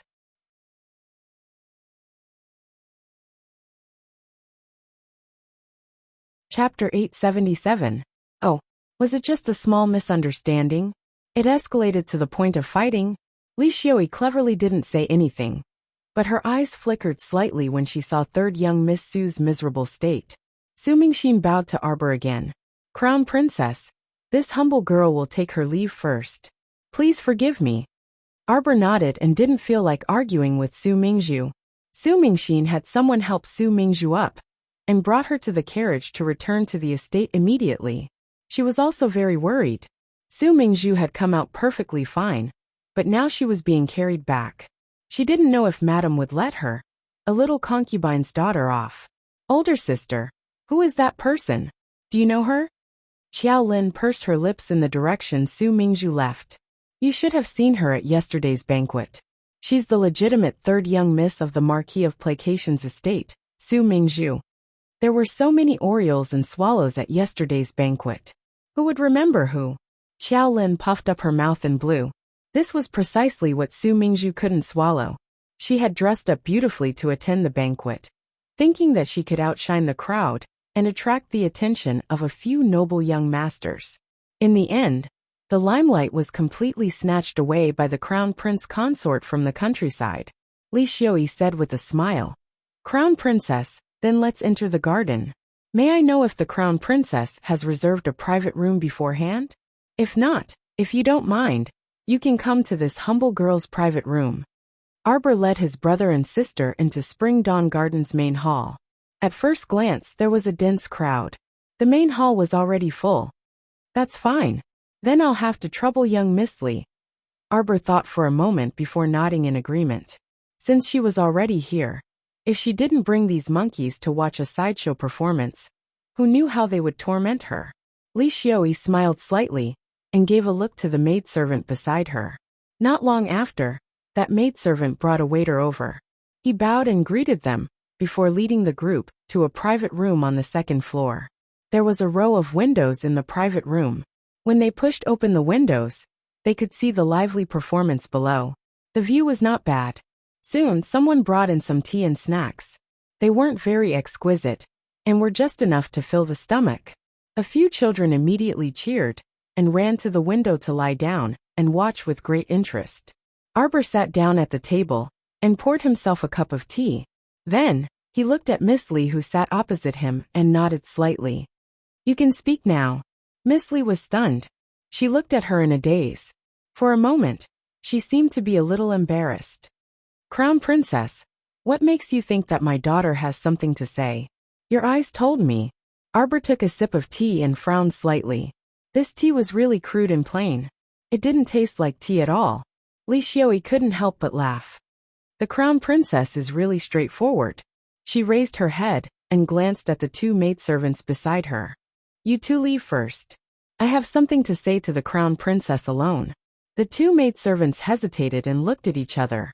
Under Li Xiaoyi's sharp gaze, they finally left submissively. Li Xiaoyi stood up decisively and walked to Arbor. She leaned to one side and bowed. May the Crown Princess bestow an illness talisman. Arbor didn't expect that Li Xiaoyi was here to ask for an illness talisman. She couldn't help but be stunned. What do you want an illness talisman for?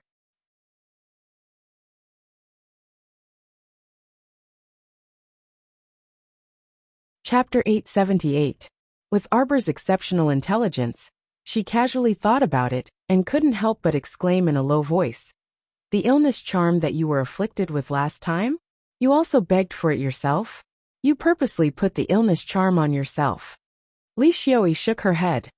The illness charm last time was something I bought by chance in a talisman shop a few years ago.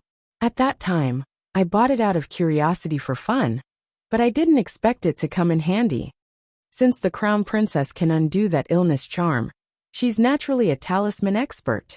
This humble girl begs the crown princess to bestow me with an illness charm. I beg you, crown princess. Li Xiaoyi suddenly bowed her head and heavily kowtowed to Arbor.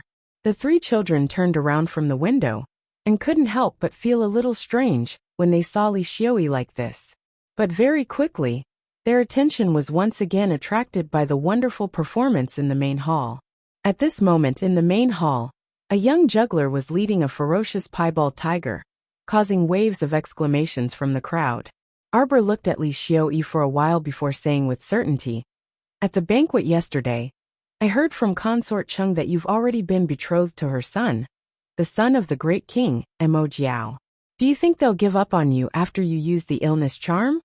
Consort Chung wouldn't let her son marry a dying person into the family.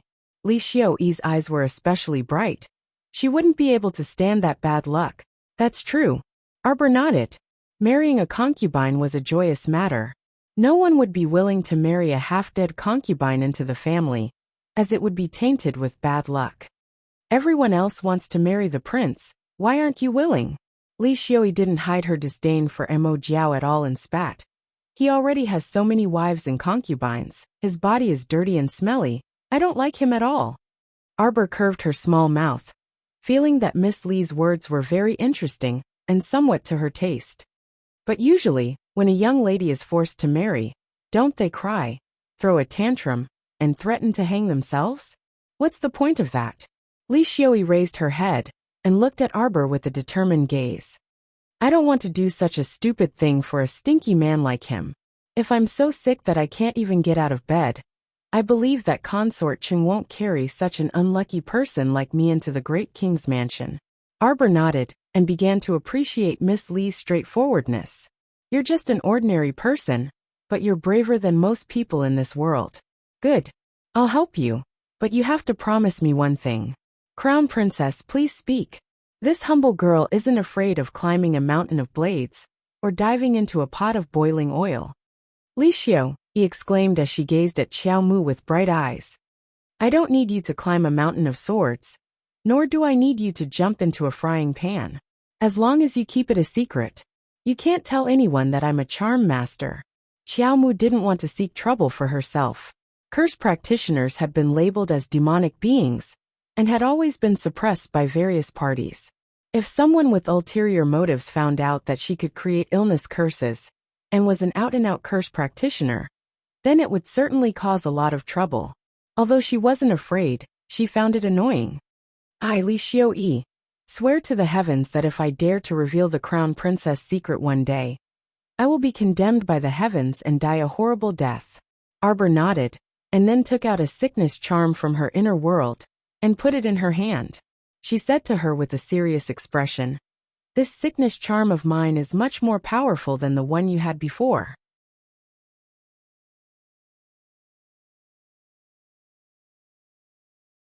Chapter 879. This is a high-level sickness talisman. Once I use it on you, the pain will be 100 or 1,000 times worse than before. You have to be prepared to endure it. Li Xiaoyi's eyes lit up, and she nodded vigorously. Yes, I'm prepared. After I use this talisman on you, I will first use the talisman's power to seal the sickness talisman for 10 hours. This way, when you get home, it will suddenly act up around 10 in the morning. Yes. Li Xiaoyi shuffled forward on her knees, her eyes filled with longing as she looked at Arbor. Crown Princess, I'm not afraid. Please use it. It was Arbor's first time seeing a girl so longing for sickness. Shaking her head, she took out a high-level safety talisman and handed it to her. You must not lose this talisman. When you really can't take it anymore, use the talisman. It can dispel the curse on your body. Yes. Li Xiaoyi's eyes were filled with gratitude when she saw that the little girl was already so considerate of her.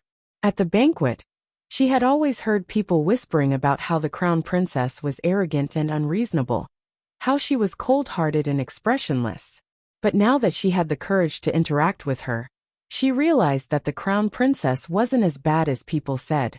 Under the crown princess's expressionless and icy face, there was a soft and gentle heart hidden. Only when one was close to her could they see it clearly. That was why it was useless to rely on hearsay when dealing with people. Some people and some things could only be seen clearly if you used your heart to interact with them and think about them. You shouldn't just follow what others say, without any opinions of your own. Consort Chung is an old fox.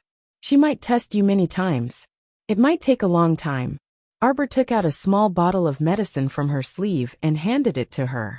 This medicine can help you temporarily block your 5 senses. If it's too painful, just block it. Li Xiaoyi was already so moved that she couldn't speak. She nodded heavily with tears in her eyes. Crown Princess, I can't repay your kindness. Once my daughter passes this hurdle, if you need anything in the future, please don't hesitate to ask. Arbor activated the talisman, and a stream of light flowed into Li Xiaoyi's forehead. Li Xiaoyi suddenly felt a chill spread through her limbs, but it quickly dispersed. Arbor put down 2 fingers and lightly said, I've locked it up for you. The talisman power will be maintained for 5 hours before it dissipates. At that time, you should be prepared. It should be very painful.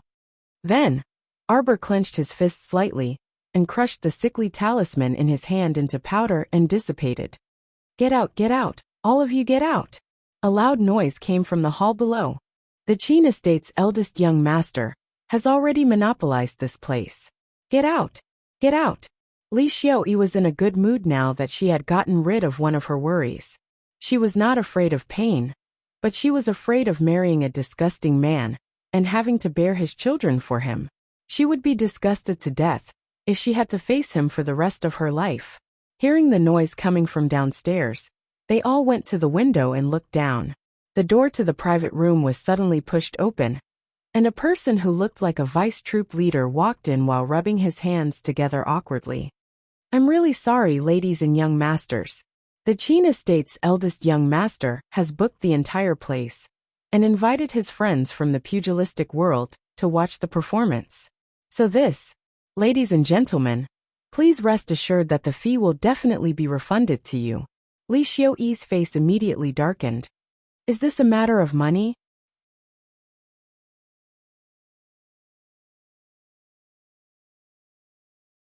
Chapter 880. When the vice troop master saw Li Xiaoyi's unrelenting attitude, he couldn't help but grumble inwardly. When he had gone to greet the people in the other private rooms earlier, when they heard that it was the Qin estate's eldest young master, they all impatiently went down to greet that young Master Qin with fawning expressions. But these 2 ladies before him, one was expressionless, while the other was scowling. They didn't seem easy to drive away. Li Xiaoyi glanced coldly at the vice troop master. Go down and tell that eldest young Master Qin that his banquet is for his guests and has nothing to do with us.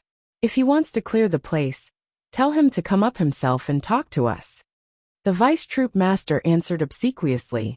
Seeing that these 2 ladies didn't seem like people to be trifled with, he hastily waved his hand and obediently left.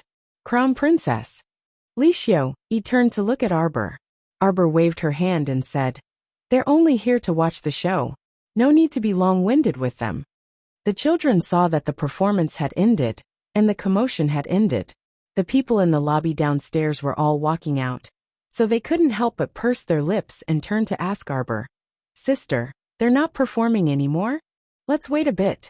Do you want to come over and eat some fruit first? She took out some fresh fruit from her inner world and waved at the 3 children. Jolin and the other 2 hurried over, and each of them picked up an orange and started peeling it.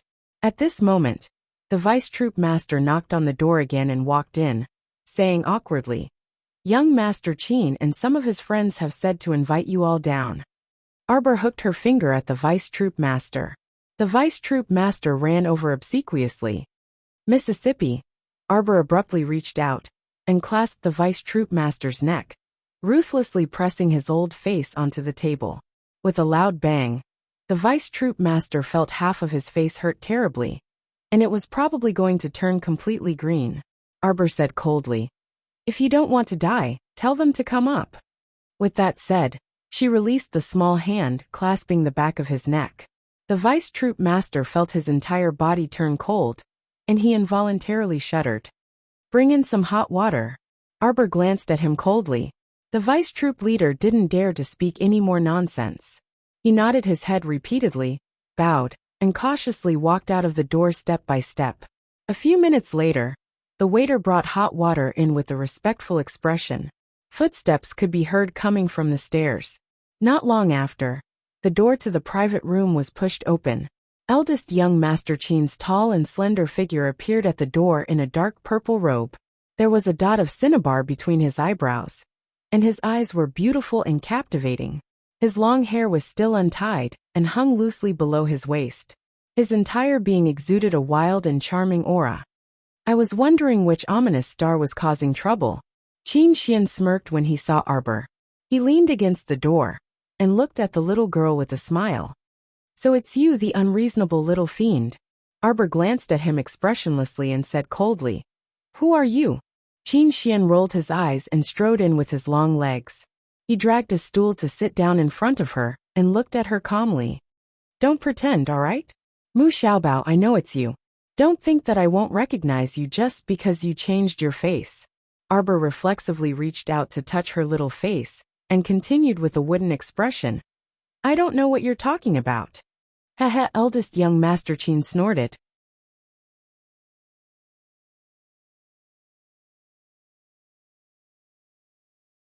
Chapter 881.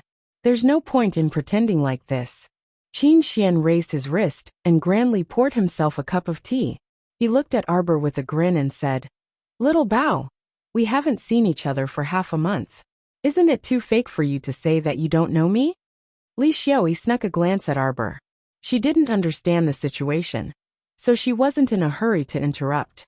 Eldest young sir, why don't you introduce us? A dozen or so young men and women rushed in noisily. The one who spoke was a powder-faced man, who boasted of being dissolute, and fanned himself with a folding fan. Arbor only felt that this person looked somewhat familiar. Situ Yi was the last to enter. When he saw Arbor, he couldn't help but be startled before exclaiming in surprise, Little junior sister. Arbor rolled her eyes. This time, she couldn't continue pretending. Arbor also recognized the two people besides Situ Yi. One was that weakling Shang Kuan from Daybreak Sect, and the other was the sect master's daughter, Liang Qingqing. Little junior sister. Liang Qingqing happily walked forward and greeted her. Senior brother Situ, senior sister Liang. Arbor nodded at the two. Qin Xian couldn't help but be amused. Not pretending anymore. Arbor snorted and turned her head to give him a lukewarm look. She then stood up and said, Let's go. Since senior brother Situ was here, then she would give senior brother face. Miss Li also stood up. Arbor had just walked to the door when a man with a glossy powdered face pulled out a folding fan to block her path. Hey Mississippi, since you're here, then stay here and play with everyone. The man winked at her with a mischievous grin. He waved his fan back and forth in the middle of winter, looking very self-righteous and flirtatious. Situ-yi was just about to warn the man when he saw eldest Miss Chiao pick up a flower pot placed on the flower shelf by the door. With a bang, she smashed it on the head of the pink-faced youth, knocking him down on the spot. Qin Xian's mouth twitched, and he couldn't help but raise his hand to rub his forehead. Was this Hu Yukong of the Marquis of Suan's estate a fool? Back when he was at the Qin estate, the little stoic had smashed him with a flower pot. His head was wrapped in layers of bandages, and he only recovered after recuperating for more than half a month. Now they're here again. History was shockingly similar. Hu Yukong stood up with his head covered in blood. He touched his head and screamed, someone come. Young Master Hu. The people at the door immediately became a mess. Some hurriedly ordered people to get gauze and water to bandage their wounds, while others were trembling with fear and pale faces as they used their bodies to block Arbor. Jolin rolled up his little sleeves, looking like he was ready to fight. Just as the commotion was going on, the sound of footsteps came from the stairs. Arbor turned his head and saw Blackie's anxious face appear at the entrance of the staircase. Eldest Miss. Hazy gasped for breath and hurriedly ran up to her and cried out in alarm. Something happened at home. Arbor's pupils contracted instantly, and his entire body's aura froze to the extreme. He lifted his leg and kicked the person blocking his way. Scram! Then he directly walked to Blackie's side. Miss Lee Jolin and the other two also ran out the door. Wait a minute, you smashed my head, so you can't leave. Hu Yokong's body swayed as he staggered 2 steps forward. Someone suddenly cried out in alarm. Young Master Hu, that's the Crown Princess. You didn't attend the banquet yesterday, so you don't know that she. Arbor left this group of people behind and hastily followed Blackie down the stairs.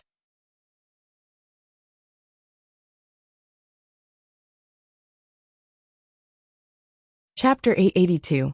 When Madame and Madame Run were riding the carriage home, they were stopped by someone halfway. Hey Z said anxiously. Lord heard from Sister Chunnying that eldest Miss had come to Spring Dawn Garden. So he sent Hey Z to search for Mississippi. Where is my mother right now? Xiao Lin asked anxiously. Second Miss, Madame was abducted. Those people even injured Madame Run. Hey Z hastily said. Madame Run also said that Madame was also injured at the time, but it wasn't serious. Those people are aggressive and well-trained. They don't look like ordinary hooligans. Arbor clenched her fists. Sure enough, they had great guts. Someone dared to directly attack her mother in the Emo Kingdom capital's territory. Since they dared to do it, she dared to destroy them at all costs. Then what do we do now? Xiao Lin cried out anxiously. Did my father find out who abducted my mother? Lord doesn't have a clue at all. When Hazy left, Lord had already brought people to the capital magistrate's office to report the case. The capital magistrate must be as anxious as ants on a hot pan when he received the report that a madam of a marquis's estate had been abducted in broad daylight in the capital under the watchful eyes of everyone.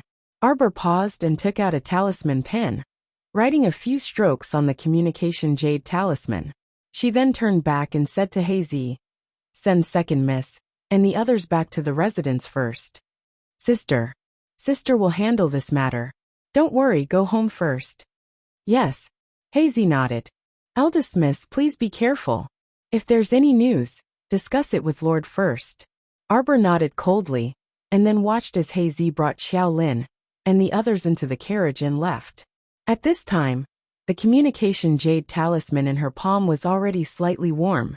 Arbor flipped it open, and a layer of frost covered her face. She suddenly roared at the sky. Good. Excellent. Lightning's heart involuntarily skipped a beat when she saw her suddenly dashing off in a certain direction at lightning speed. She hurriedly used the jade messenger talisman to hastily write a sentence. The Crown Prince Consort has gone to the Qiao estate. Quickly send someone over. Then, he hurriedly followed her footsteps. With a wave of his hand, a dozen or so black figures appeared from the shadows and followed closely behind. She knew the position of the Qiao family's main family very well. After all, she had stayed in that family for a period of time in her previous life, and had seen the faces of that family. Walking west from Hualing Street, it didn't take long for them to arrive at the main entrance of the Qiao family's residence. The 2 red-striped stone lions were squatting there with ferocious expressions as usual. Their mouths were wide open, and they looked like they were about to tear everything apart. This was the main residence of the Qiao family. Arbor's eyes seemed to be smeared with a layer of frost. He stretched out his hand and summoned Qing Wan.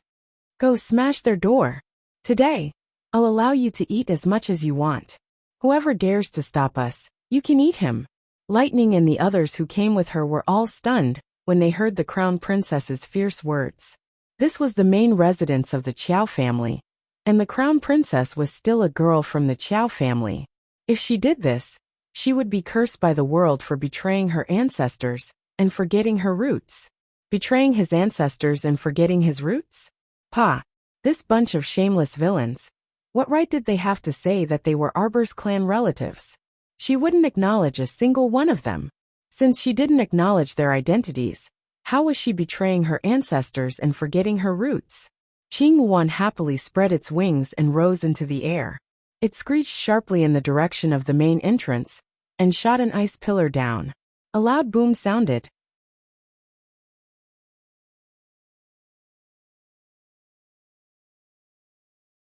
Chapter 883. The main door was instantly smashed by Qing Wan's brute force. creating a hole the size of a ball. The two servants who were hiding behind the door, eavesdropping and laughing, were immediately thrown out tragically, letting out two shrill screams. Qing Wan circled twice in the air before suddenly swooping down. Several sharp ice blades once again shot out from its mouth, ripping the two main doors apart on the spot, nailing them full of holes. The two broken door boards tottered for a moment before collapsing with a boom, unable to withstand the force. The people of the Qiao clan all rushed out from their respective rooms, hurriedly rushing towards the main door. They were simply dumbstruck, not expecting that there would be someone so daring in broad daylight, directly attacking their Qiao clan's main residence. What the fuck? Who exactly was it? They actually had the guts to do such a thing? A swarm of people rushed towards the entrance, dumbstruck as they looked in front of them. At this time it was close to dusk. A wisp of the setting sun hung over the treetops, and a few gusts of cold wind brushed past. They saw a little girl wearing plain pink clothes, holding an enormous club that was half her height, standing at the Qiao estate's entrance, looking at them with an indifferent expression. In the depths of her vicious eyes, it seemed like a tiger or wolf was roaring. Have Qiao Dongbua come out? Arbor stared at the group of Qiao clan disciples who ran out, his voice indifferent as he spoke. What kind of person dares to rush to the Qiao estate's entrance and shout? Who do you think you are? If you have my grandfather come out to see you, he will. Qiao and I only felt that her neck seemed to have been hooked by something. For a moment, she widened her eyes in fright, and before she could resist, she had already been swiftly pulled over. The brothers and sisters beside her tried to reach out to grab her, but how could they resist that huge force? Qiao and I instantly fell into an ice-cold little palm, her entire body trembling for no reason. Looking up, she just happened to look into the little girl's pair of frosty eyes that were filled with dense cold intent. What kind of pitch-black, serene and endless eyes were those? Qiao and I opened her mouth, but before she could speak, she felt a sudden pain on her cheek. The little girl had already given her a big slap in the face with lightning speed. Qiao and I, the young miss of the main family who gave her quite a bit of suffering in her previous life, Qiao Zhongda's extremely talented daughter. She remembered that when she was 9 years old, she had followed her father to the Qiao family's main residence. Since then, she had been living in a small, dilapidated courtyard outside the main residence. During this period of time, this Miss Qiao had often brought a group of young masters and young ladies to her house to flaunt her prowess. She had arrogantly ordered her to do all kinds of hard and tiring work, treating her like the lowest servant girl. At that time, she had never opened her profound, but she had never given up on herself. With the elegant title of the Qiao family's trash on her head, she was looked down upon by everyone in the Qiao family. Anyone could step up and step on her. She didn't expect to meet Qiao and I for the first time in this life. In her previous life, the seemingly unreachable Qiao and I was actually so weak that she could summon her with a wave of her hand. To be honest, there were many things that she didn't want to pursue.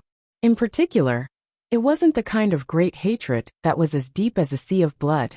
In fact, she couldn't be bothered to bother herself with some trivial daily conflicts, such as the trifling matter with Zhou Tao in Quoto village. This was also in order to let go of that ice-cold and broken heart of hers. Those young masters and young ladies of the main family, like Qiao and I, were indeed hateful. During those dark days between the ages of 9 and 16, when she had yet to open her profound, who knew how much pain and suffering they had inflicted on her body and soul?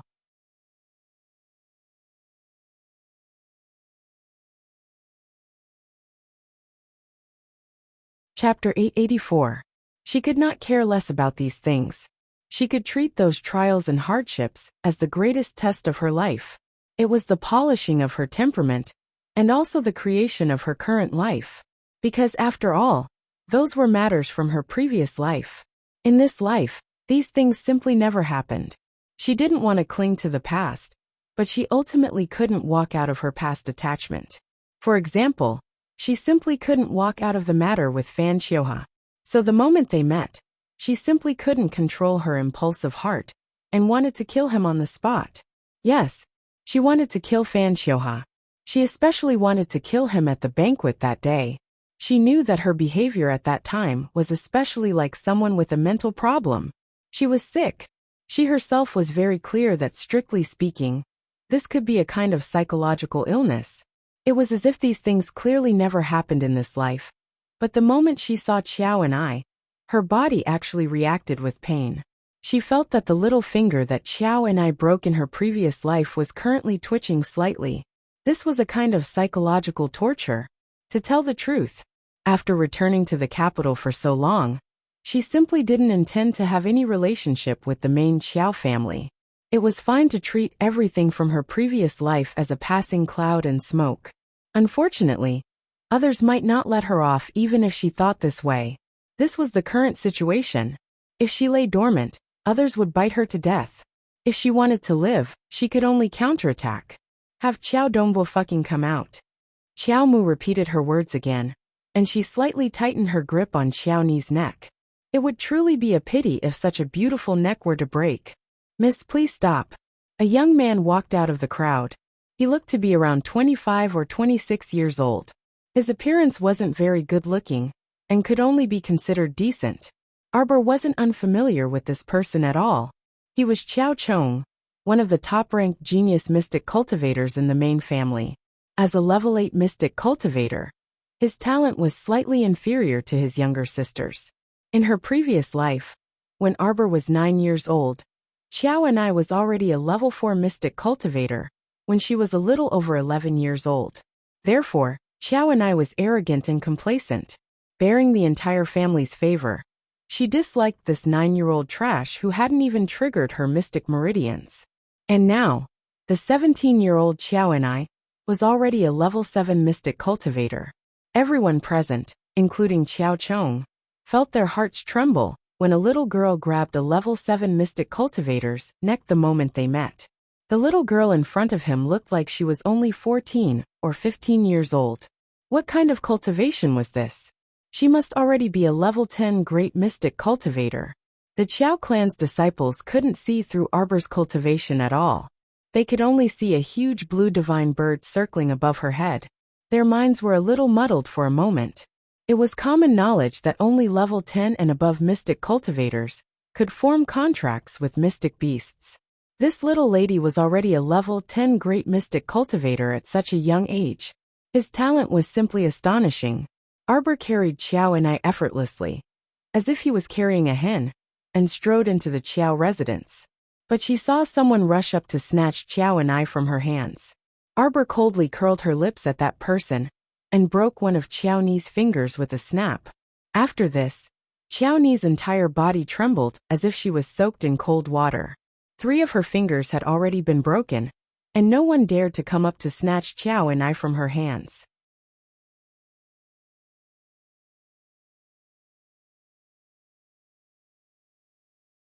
Chapter 885. Previously, Prince Emo had sent people to keep an eye on the Qiao family's main residence. The moment Qiao Dongbua and company made a move to kidnap Arbor's mother, the Hidden Night Pavilion knew about it. Therefore, when Arbor sent a message to the Hidden Night Pavilion, he received a quick reply saying that it was Qiao Dongbua who did it. However, before the Crown Prince could send people to rescue her, his Crown Princess had already knocked on their door. When Prince Emo received this news, he immediately jumped up from his seat. He didn't even bother with approving the memorials, and directly tossed aside his cinnabar brush as he stood up, his face brimming with killing intent as he ordered. Immediately summon Yu Xiao and bring 3,000 dragon saliva guards to the Qiao family's main residence. Huifeng looked helpless. You said that you would only go see the Crown Princess after taking care of matters. But can this be delayed? No, I have to go see Jojo immediately. He didn't want to delay a single minute. You're bringing 3,000 dragon saliva guards to the Qiao estate to flatten the Qiao estate's main residence. Huifeng rolled his eyes. Don't worry.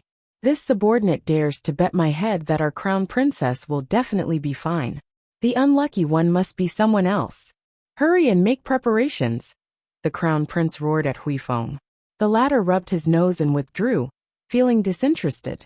Not long after, Yu Xiao, who received the news, personally led 3,000 dragon saliva guards to the palace's main entrance. When the great king received the news, he initially thought that something serious had happened. For example, someone was plotting a rebellion in the capital to endanger his throne. After asking around, he found out that the crown prince wanted to bring his iron-blooded personal guards to the Qiao family's main residence to rescue the crown princess's mother.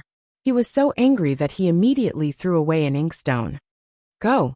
Summon the crown princess to the main hall for this humble one. This humble one wants to have a good talk with her. This was his daughter-in-law's trivial matters. He couldn't keep letting his son interfere, right? What was a dignified crown prince who didn't attend to his proper duties and didn't think about national affairs, meddling in his daughter-in-law's family matters all day long? No wonder his old wife had been nagging at him recently, saying that the crown princess was a troublemaker who had led their good son astray. A father who loved his son dearly paced back and forth in the hall. He was determined to resist the fear in his heart. He was determined to find his daughter-in-law and have a good talk with her. Not long after, the manager eunuch, Gong Chang'an, ran in panting and knelt down on the ground. Reporting to the great king, the crown princess went to the Qiao estate in the evening and smashed the main gate. She fought her way in to save her mother. What? The great king's hand landed on the armrest, and he immediately felt the pain in his hand. He secretly rubbed his wrist. This crown princess is too much. She was the crown princess of a country. Why do you have no sense of propriety? What can't you send someone to do? Why did he have to personally come knocking on their door? Was this appropriate? Outrageous, outrageous, outrageous. Gong Chang'an, this servant is here. Gong Chang and wiped the cold sweat off his forehead. He had a feeling that the great king was going to trick him. Sure enough, the great king angrily said, immediately go to the Qiao estate's main residence and bring the crown princess back for this humble one. Just say that this humble one is summoning her immediately. Go quickly. Yes, yes, great king, this servant will go right away. Gong Chang'an's face was bitter as he submissively retreated. Then he wished he could howl at the sky. Whoa, why was it him again? During the New Year's banquet yesterday, he had clearly seen that the crown princess was a cold and independent person. How could she be moved by a servant like him?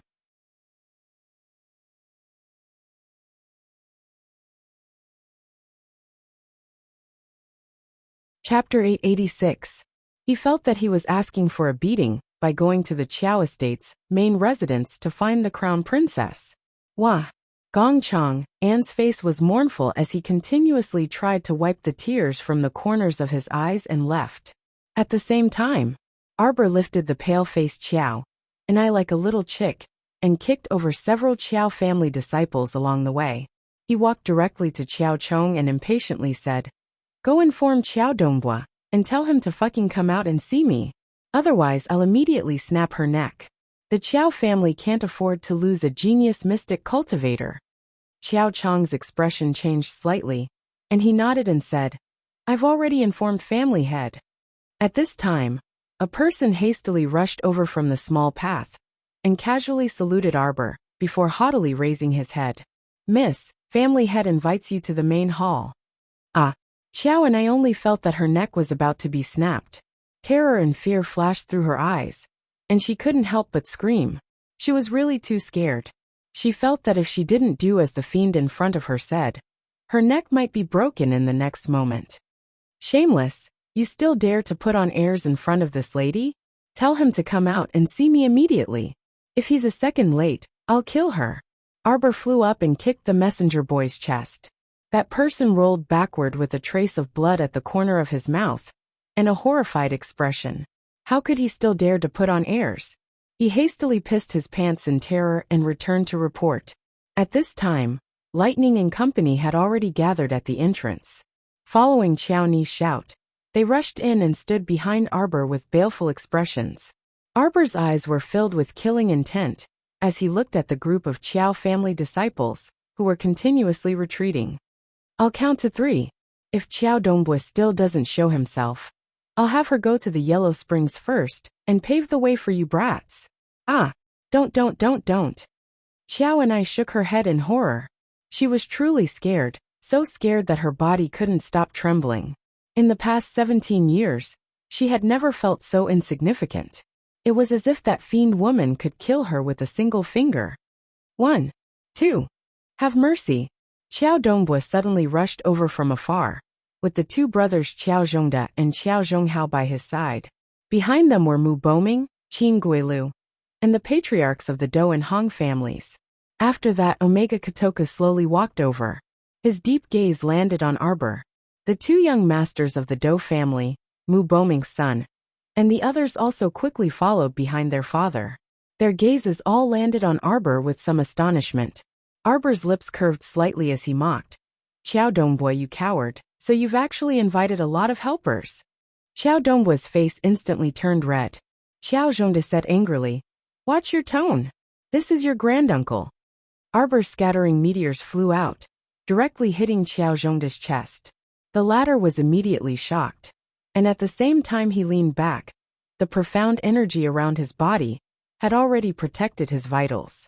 But with two pops, two small nails still pierced into his body, causing Xiao Zhongda to furrow his brows in pain as his entire body trembled. Arbor grabbed Xiaoni's collar and fiercely struck the back of her head. His freaking strength made second Dou and the other's eyelids involuntarily twitch. Xiao and I abruptly knelt down with a wretched cry. Arbor grabbed the back of her collar, and with a rip, Xiao and I felt a chill in front of her chest. Her lapel had actually been torn open in front of everyone. This chapter is a gift. End of chapter 7. I'm going to eat.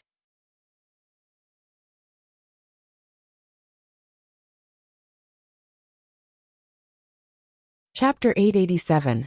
Arbor coldly stared at Xiao Dongbua and said, I want to see my mother. Otherwise, I'll hang her naked body at the city gate. Let's see if your old Xiao family still wants this old face. You. Xiao Zhongda was so angry that he leaned back, and he almost vomited blood from his throat. He had truly never seen such a ruthless little girl. How should he put it? She didn't even give people any time to react. And suddenly, the entire situation took a sharp turn to the point where it was irreversible. They were all old people, but they were actually led by the nose by a little girl with just a few words. Not to mention that Xiao Zhongda was angered to death. Xiao Dongbua was even more furious. Arbor, how dare you? Bang! Arbor's hand viciously chopped at the back of Xiaoni's neck, and with another ripping sound, Xiao and I screamed and cried. She only felt that the clothes on her upper body were almost completely torn apart by that savage girl. If you continue to consider, your genius granddaughter will be exposed naked in front of everyone. If you dare to make a move on Xiao and I again, see how I'll use the same method to deal with your mother. Xiao Zhongda shouted. A sharp light flashed in Arbor's eyes. A dagger instantly appeared in her hand, and she cut off half of Xiaoni's ear. Who dares to touch my mother? I'll let his entire family die without a burial ground. Xiao Dongbua, you coward. Prepare to let everyone in your Qiao estate wash their necks clean and wait. Die. Is this your fate? Arbor shouted sternly. Qing Wan, who felt her emotional fluctuations, screeched in the air, and then spat out a mouthful of dense ice mist in the direction of Xiao Dongbua and the others. Xiao Dongbua was overwhelmed with shock, and he hurriedly grabbed his two sons and retreated. The stone floor beneath their feet was instantly covered by a layer of ice mist, and several cracks appeared. Dad, save me. Dad! Xiao and I screamed shrilly as she lay half-sprawled on the ground, half of her face dripping with blood. Her half-naked body trembled uncontrollably, and she stretched out her hands to pull at the air in front of her.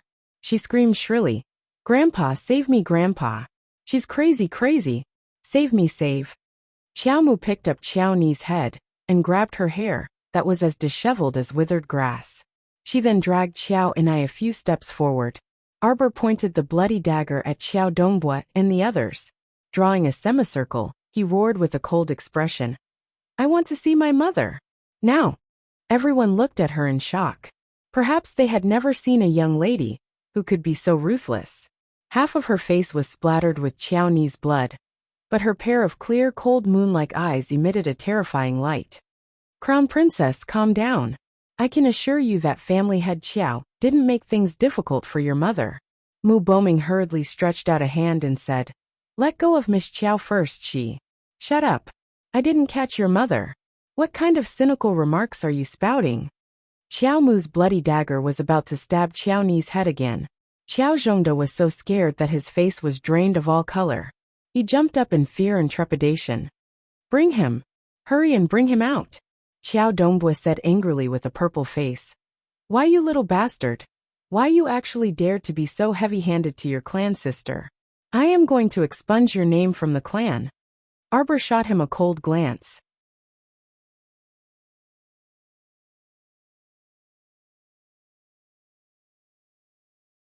Chapter 888. Then, she grabbed Qiao Ni's hair and turned around. Her pale face was stained with blood, but it couldn't hide her elegant and refined features. "Ha!" Arbor sneered and looked at Xiao Dongbua mockingly. "Old thing, do you think I care?" "Jojo." A weak call came from the corridor. Xiao Mu grabbed the bloody Qiao and turned around. When she saw Wei Ziqin running over from the corridor, her eyes suddenly brightened.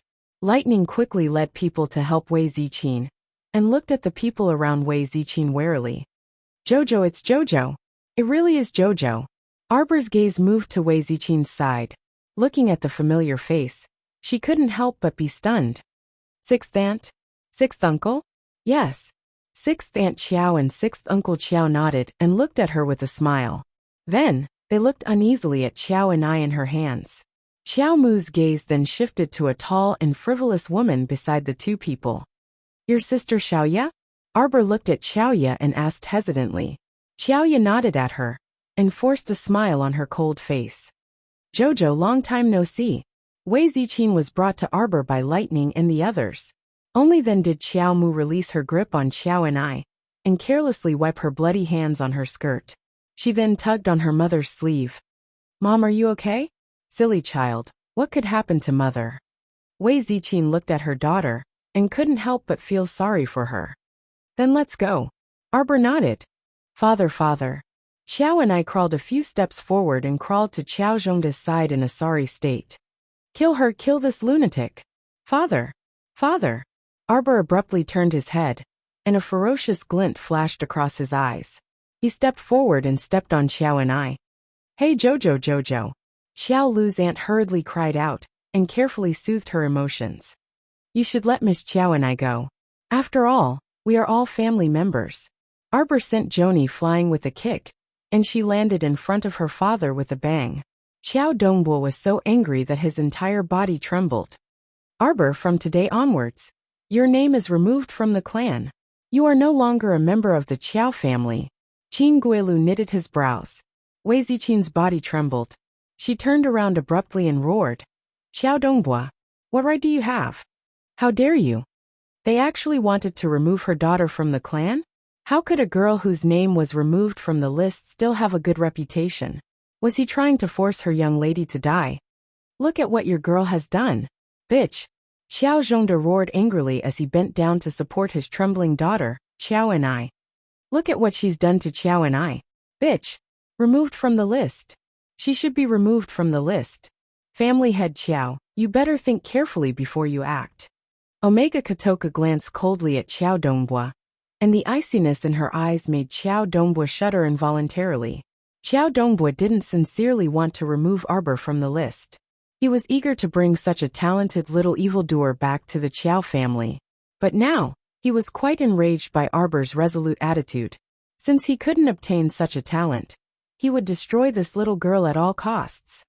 "Sir Qin, this is our Qiao estate's family matter. Please don't interfere," Xiao Dongbua said, and he turned to shout at Arbor. "Arbor, do you know your crime?"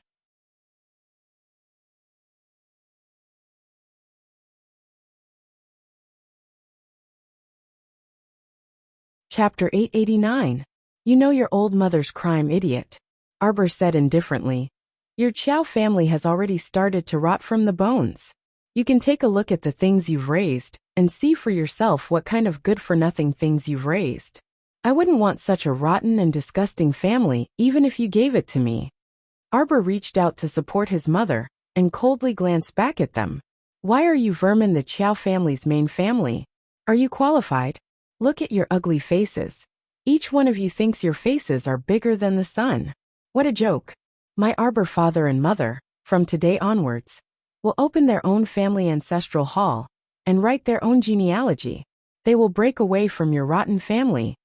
Qiao Zhongbang is the Qiao family's first family head. As for you, you're a bunch of little reptiles who are only fit to live in dark corners. You'll be like flies and dogs for your entire life. And in the end, you'll be replaced by the new Qiao family. Wei Ziqin's eyes widened slightly as she looked up at her daughter. Such a dazzling little girl. Yet at this moment, her body seemed to be burning like a blazing sun. The color was so bright and translucent that it was almost impossible for everyone to look directly at her. Second Do's pupils constricted, and he subconsciously clenched his fingers tightly. Suddenly, Second Young Master Do felt his sleeves move, and he turned to look at his older brother.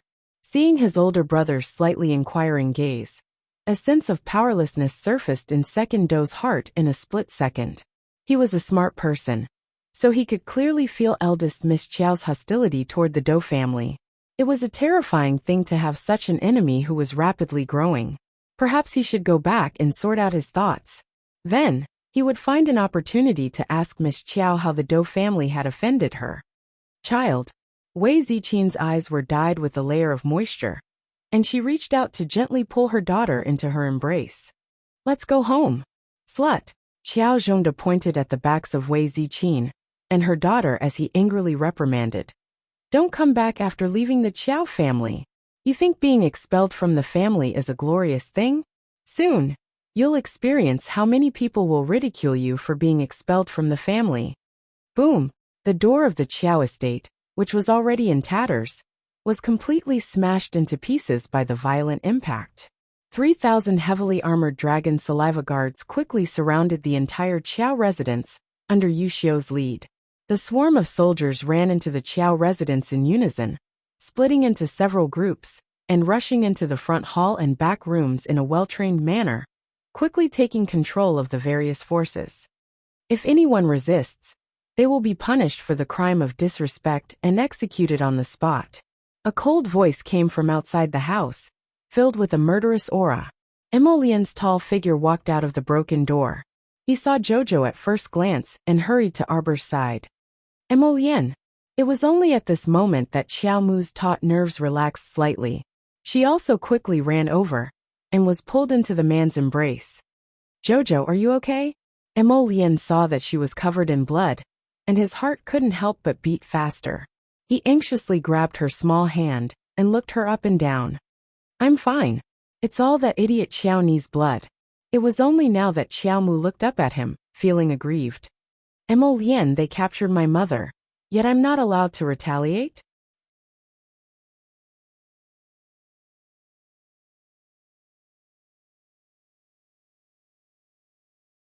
Chapter 890.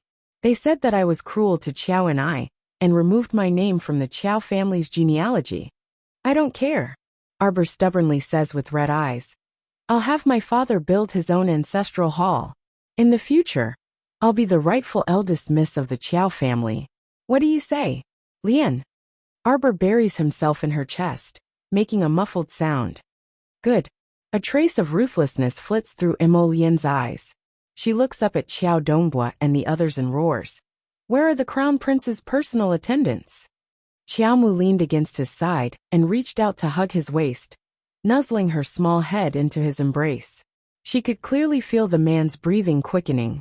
That was the blood that was burning due to his anger gradually heating up. Boom! Over 100 personal attendants stepped forward, raising the sabers in their hands and shouting in unison, Present! The capital's Qiao family has arrested the Marchioness for no reason. They have committed a great crime of disrespect to the crown princess. Everyone in the capital's Qiao family is to be detained. Wait for the Supreme Court's approval. What? Qiao Dongbua's entire body trembles. Just as he's about to resist, he hears the crown prince's icy voice ring out. If there's resistance regardless of gender or age, kill them on the spot. The Qiao family's children immediately cry out. Qiao Dongbua's shoulders instantly slump, his hands loosening as a guard presses a set of mystic energy shackles on him. His eyes are red as he says angrily, Your Highness, You can't do this. Your Highness.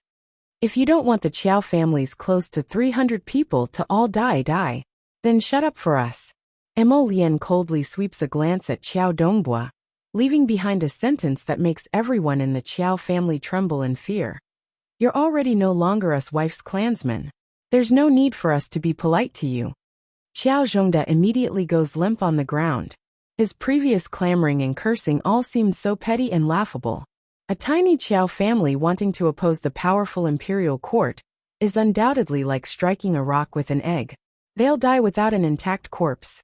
In a split second, the sounds of people being arrested, berated, and beaten mixed together. I only want Mom to live a bit more comfortably, Xiao Mu said dryly as she snuggled up to Mo Lian in low spirits. Don't worry, they won't have the chance to do anything to Mother. Mo Lian sent the mother and daughter back to the Marquis of Jiyuan's estate.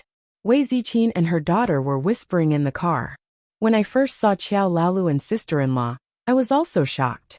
Wei Ziqin held her daughter's small hand and told her in detail what happened after she was kidnapped to the Qiao family.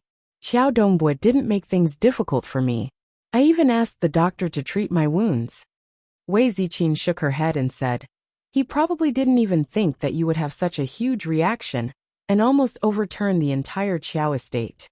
They said that they wanted me to stay with the main family for a period of time.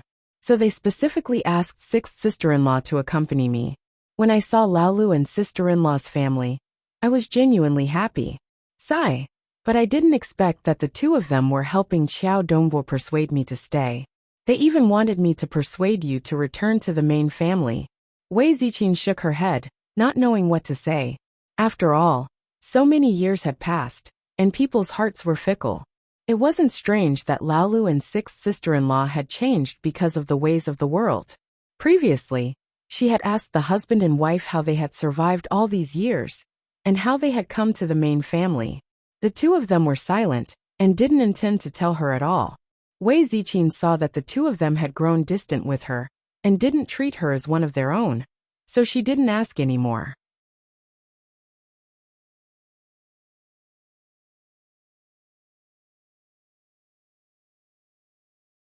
Chapter 891. Xiaoya used to be a child who loved to smile, but now, she was abnormally cold when they met. Wei Ziqin felt that even her smile toward her was a bit forced. After all, they were old neighbors of Quoto village. Seeing them become so unfamiliar, Wei Ziqin didn't feel very good. Mom, don't think so much. Arbor was rather open-minded as she held her mother's hand and said, there are some changes that we can't stop no matter what. Wei Ziqin wiped the corners of her eyes and nodded.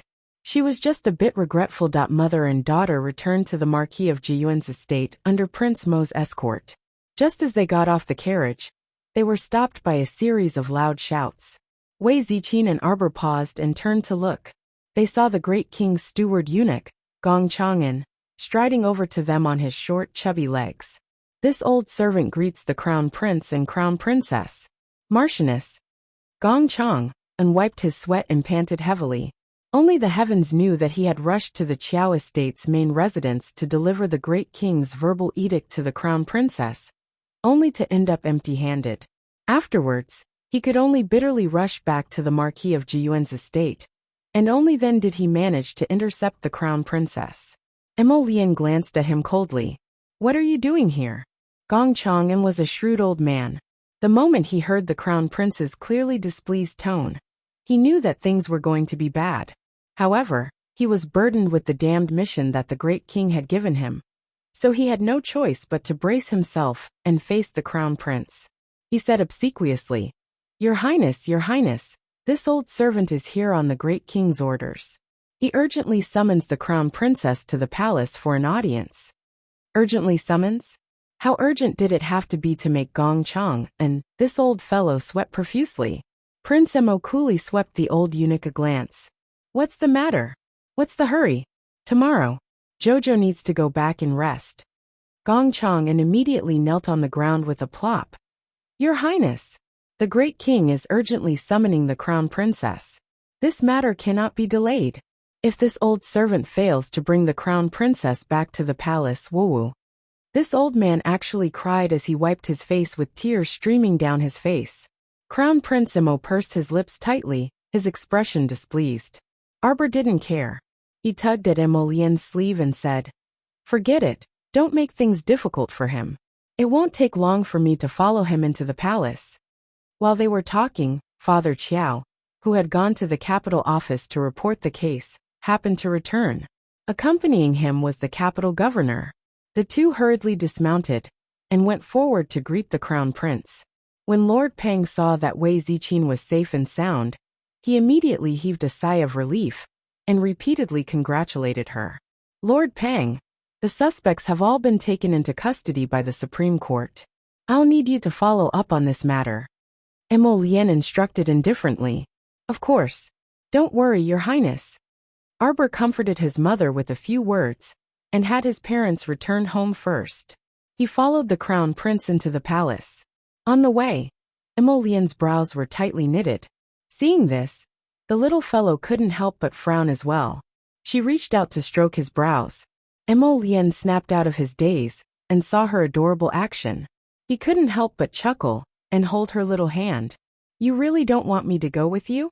"No need." Arbor twisted his little hand and reached out 2 fingers, one on the left and one on the right, to smooth out the frown between his brows. Emolian burst into laughter. Arbor tilted his head and suddenly asked, "Emolian, can your father take a beating?" Gong Chang'an, who was sitting on the shaft of the carriage, didn't know why he heard the crown princess's words, but his heart froze for no reason.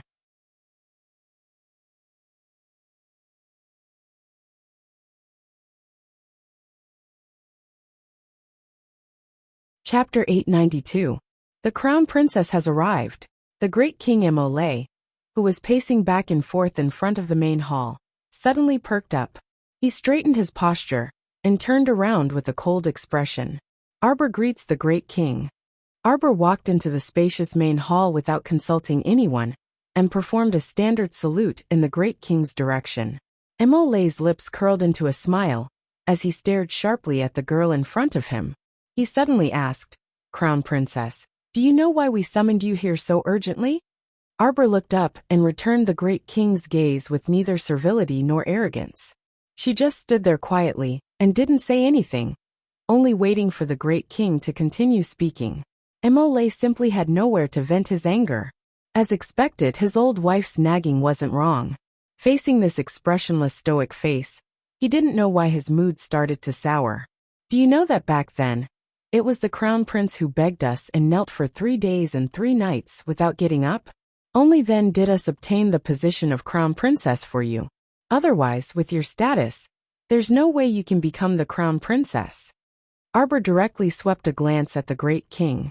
"What are you bragging about? Would Emolian do such a cowardly thing? He should be the one who took the written imperial edict and asked you to directly knock it on the table."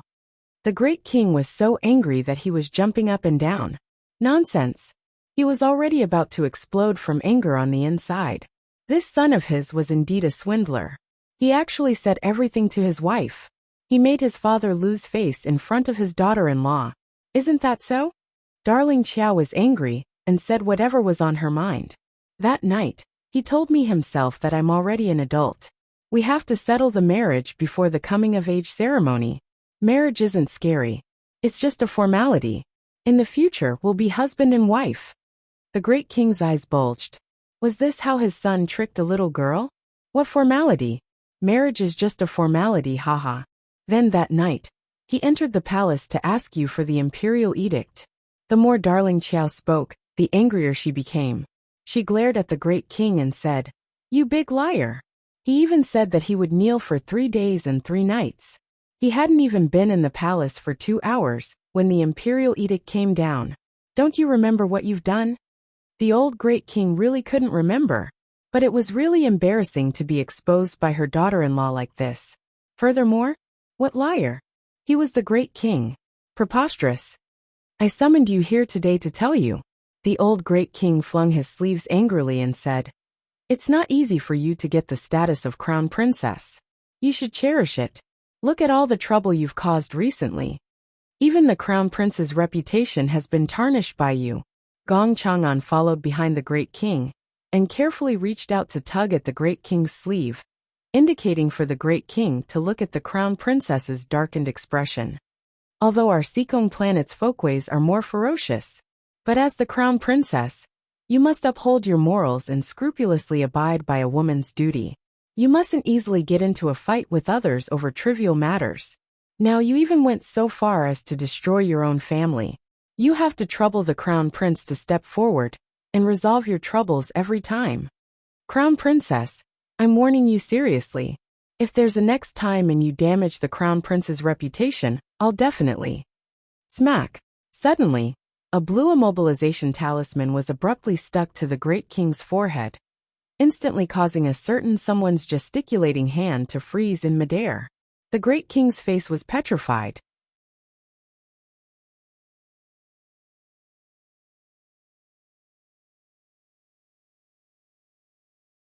Chapter 893.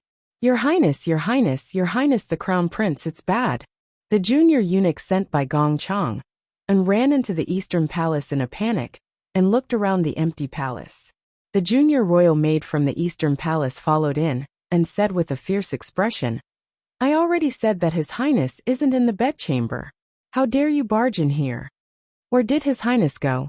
The junior eunuch was about to cry. This servant was sent by Manager Gong. This servant earnestly requests that His Highness make a trip to the king's palace. The junior royal maid pursed her lips.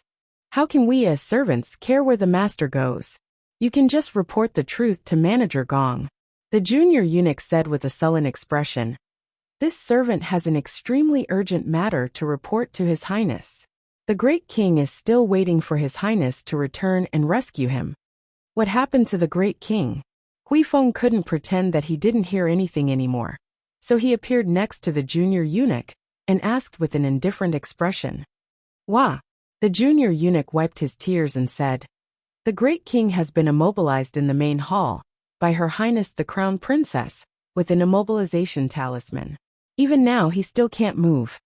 It was almost dusk, and it was almost time to light the lanterns for dinner. But the great king was still immobilized in the main hall in the same posture.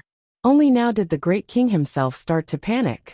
Gong Chang and quickly ordered someone to invite His Highness the Crown Prince to resolve this urgent matter. At this moment, the Crown Prince was hiding in the bedchamber's secret room and crafting a golem by hand. Combined with some guidance from the Tianji treasure blueprint, the Crown Prince's improved golem was more agile and nimble than before. Moreover, this golem could already start learning some simple mystic techniques, and was about the level of a normal level 4 or level 5 mystic cultivator. This was a great leap in golem crafting. If he wanted to create a golem above level 10 mystic cultivator, he still needed to study it continuously. When Prince Mo heard Huifeng's report, he buried himself in his work and didn't even look up. I didn't hit him. I only stuck an immobilization talisman on him. He'll be able to move when the time is up. So what's the rush? Huifeng's mouth twitched as he silently lit a candle for the old great king in his heart. Look at this troublesome son of his. How biased was his heart. He had long known that the great king would definitely come to his eastern palace to ask for reinforcements. So he had entered the secret chamber early in the morning to slack off. Your Highness, do you think we should go to the king's palace to express our sincerity? The crown prince aloofly glanced at Huifeng. Jojo merely stuck an immobilization talisman on him. I think it's just right to give him a basin of ice water to cool down. This great king had nothing better to do, so he kept bothering his wife. I won't read the memorials for the next 2 days. Send them to the great king. The crown prince snorted. I think he has too much free time. An hour later, Huifeng brought back the latest news from the king's palace. The crown princess ordered servants to set up a small table and started eating dinner in front of the petrified great king. Mo Lian's slender hands abruptly paused in the middle of fiddling with the golem, but she then continued working as if nothing had happened. When fourth Princess Mo Shuang arrived, she saw this scene. The woman known as the crown prince consort was eating slowly in front of the king, who was standing stiffly in front of him. Royal father! Royal father! Mo Shuang made a big fuss as she walked forward. She first hugged the great king's leg and wailed bitterly, as if the great king had died. The old great king's expression looked as if he had eaten shit. If he could move right now, he would probably kick this daughter out of the hall. After Emo Shuang finished crying, she abruptly turned around and glared viciously at Arbor.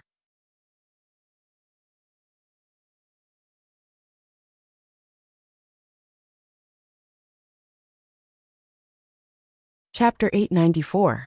How dare you use witchcraft to harm the great king? Guards, guards. Gong Chang, and hastily walked up with a long face and hastily waved his hand. Fourth princess, don't cause trouble here. Hurry and return first.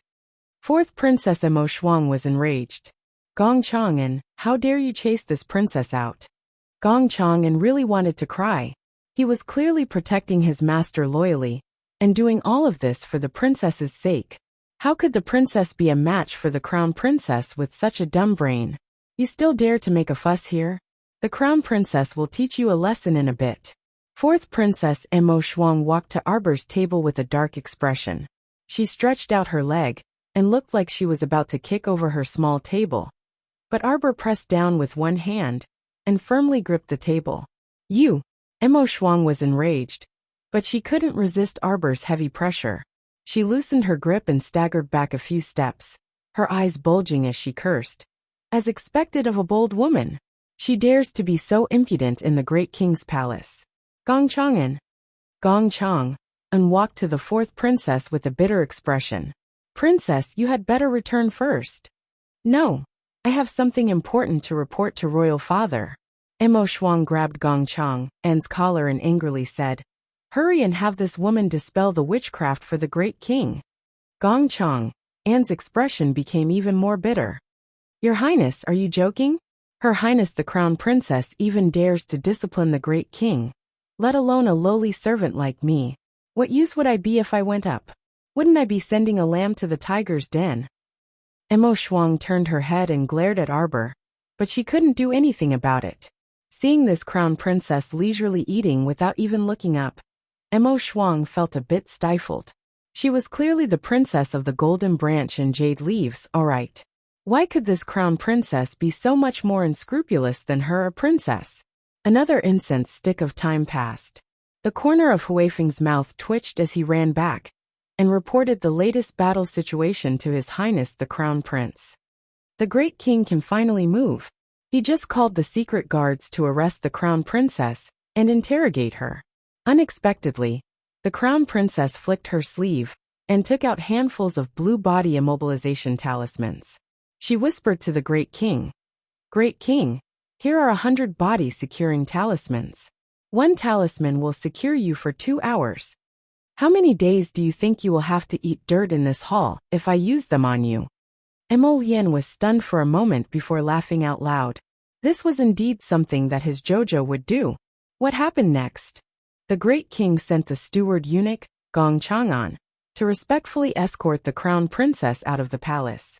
It's said that when Gong Chang'an left, he ran faster than a rabbit, practically sending off the crown princess, as if he was sending off the god of plague. Huifeng didn't know whether to laugh or cry. That was true. He summoned the crown princess to the king's palace in all seriousness for a lecture. But the great king was inexplicably punished to stand for 2 hours.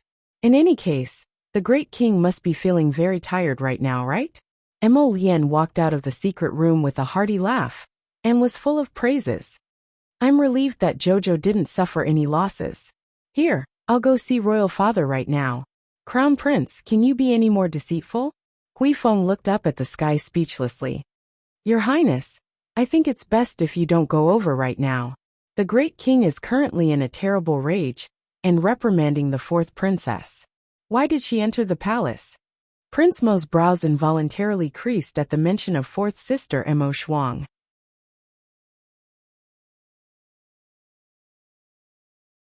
The fourth princess entered the palace to beg for a consort. What? Crown Prince Emo momentarily thought that he had misheard. Wait, I haven't finished yet, it's not early today.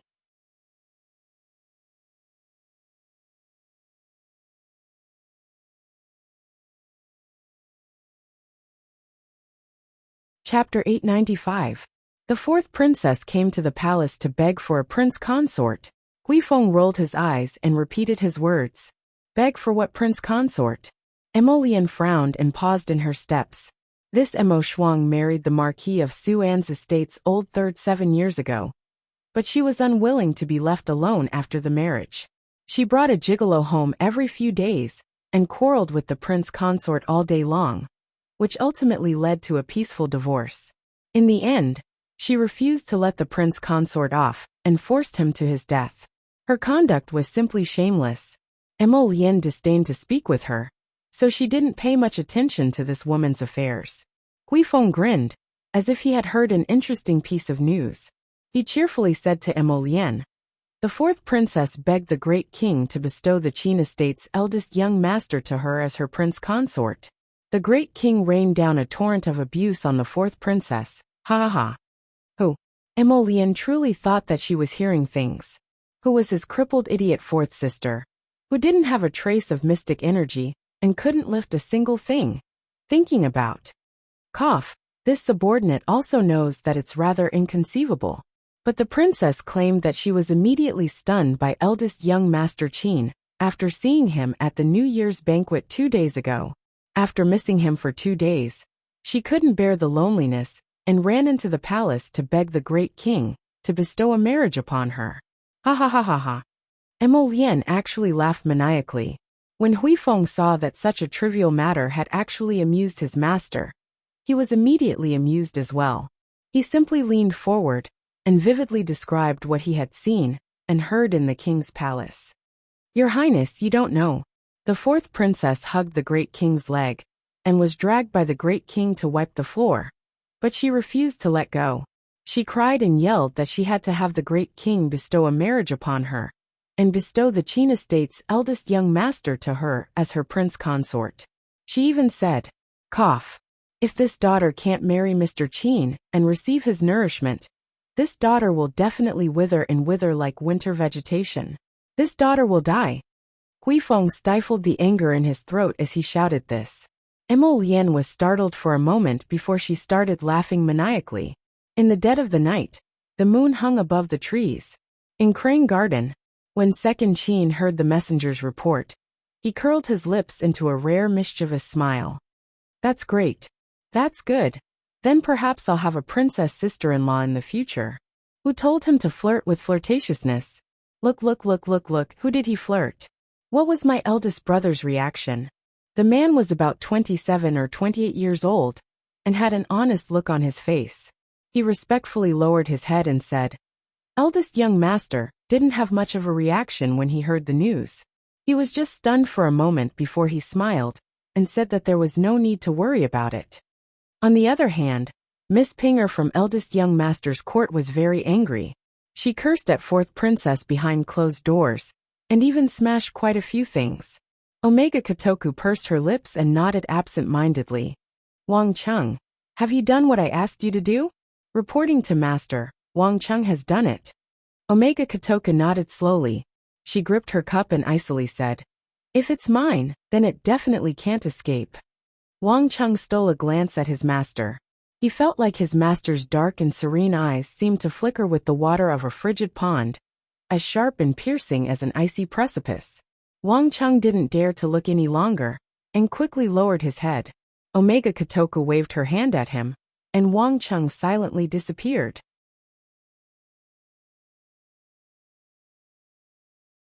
That night, Blue Mountain Courtyard's maidservant Xiang Yuanyuan was feverish and muddle-headed from the fever, alarming manager Kai Wei.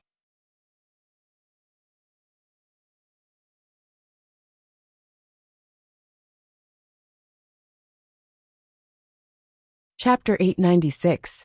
After Arbor returned home safe and sound, she first reported to her parents before washing up and going to bed. She felt exhausted from today's torment, so she fell asleep the moment she laid down on the bed. Early the next morning, Arbor was informed of Duan Yu's visit as soon as she got up. Duan Yu, this guy, must have come because of yesterday's incident. Arbor wiped her face, changed into a set of clothes, and ran to the main hall to see him. As soon as she entered, She saw that guy pacing back and forth in the hall with his hands behind his back. "Duan, Arbor called out softly in a crisp voice. The young man turned around, and the moment he saw her, his pair of peach blossom eyes suddenly lit up. "Jojo, are you all right? Did you get hurt?" Duan looked at her anxiously and asked. "I heard that you were summoned into the palace by the old great king after returning yesterday. What did he do to you? Reprimanded? Punished?" "Of course it's fine." Arbor pursed her lips. When she recalled the great king's sullen expression yesterday, she wanted to laugh on the inside. Emolien's father was just a bit lustful, muddle-headed, and lazy, but there was nothing else. She was just playing a harmless joke on the old man, so she didn't know how traumatized the old man was. "I just knew that Jojo would be fine," Duan said happily. Duan cheerfully exclaimed as he reached out to grab her sleeve. "Oh, why did you barge into the Chiao family's residence by yourself? You should have at least dragged me along. I can also join in the fun, right?" Arbor nodded. "All right then, I'll call you if there's a fight next time." "That's right." Duan nodded with a grin. "Jojo, do you have any activities for the Lantern Festival? I heard there will be a Lantern Festival that day, so let's go together." "Lantern viewing." Arbor was dispirited. MHM, apparently there's no curfew that night. We can play until very late." Duan looked at her with blinking eyes. "It's very fun. There will be people weaving in and out, praying and releasing lanterns, and all kinds of activities. How about we go and have some fun together?" "Yay!" 2 cheers suddenly sounded. Sister, let's go play." Jolin and Jonathan suddenly popped out of the door and ran excitedly to Arbor. The little monk followed behind them and looked at Arbor with sparkling eyes. "Benefactress, is the Lantern Festival that fun?" When he used to live in a temple, he would only celebrate festivals with his teacher and father. He had never seen a lantern festival before. He had never seen such a lively and bustling scene. Arbor waved at the small monk. The little monk pattered over to her and raised his little head to look at her. "Benefactress? Kong, you really want to go?" The little monk tilted his head and thought for a while. In the end, he nodded heavily and said, "I want to go."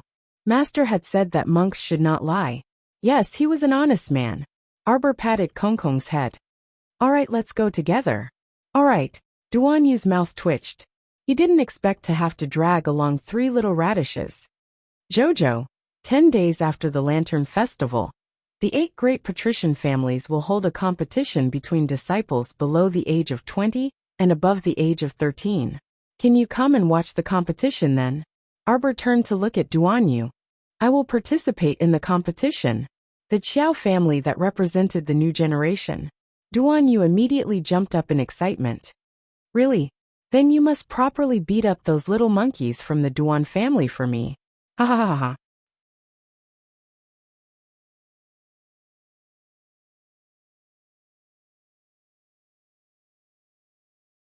Chapter 897.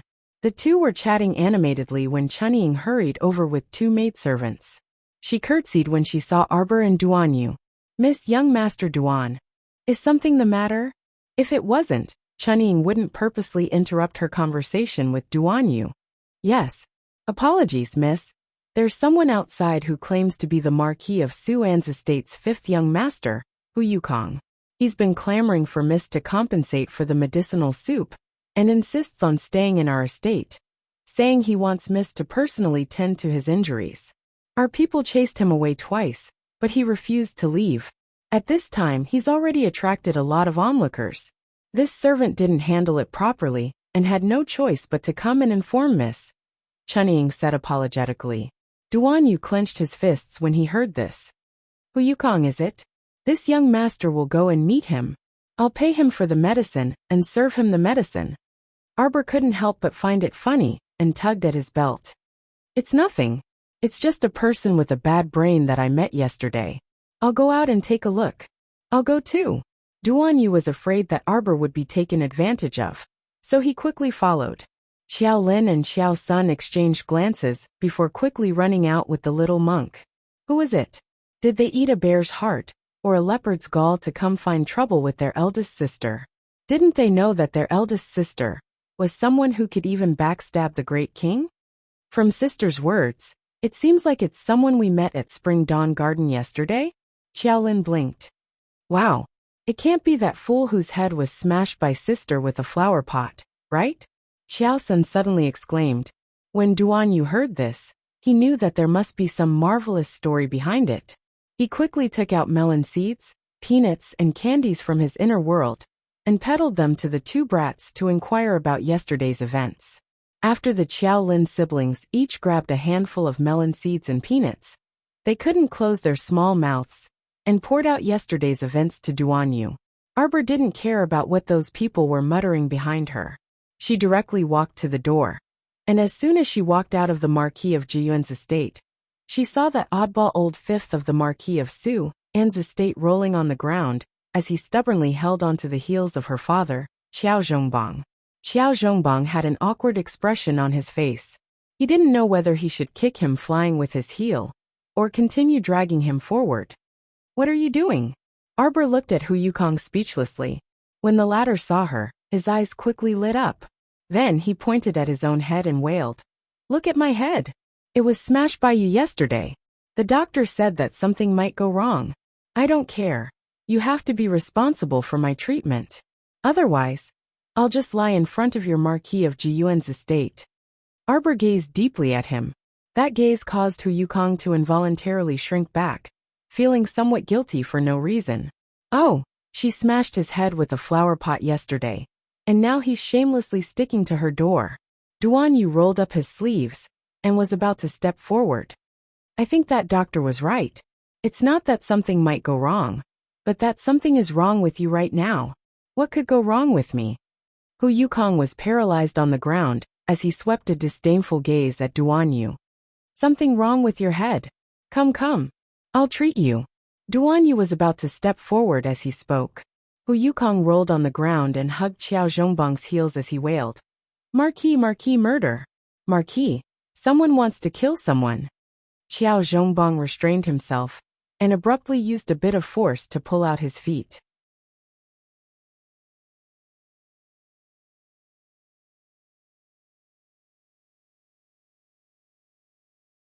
Chapter 898. Stop making a fuss. Arbor shouted impatiently and waved her small hand at the two boy servants behind her. Help him up. Yes, Mississippi.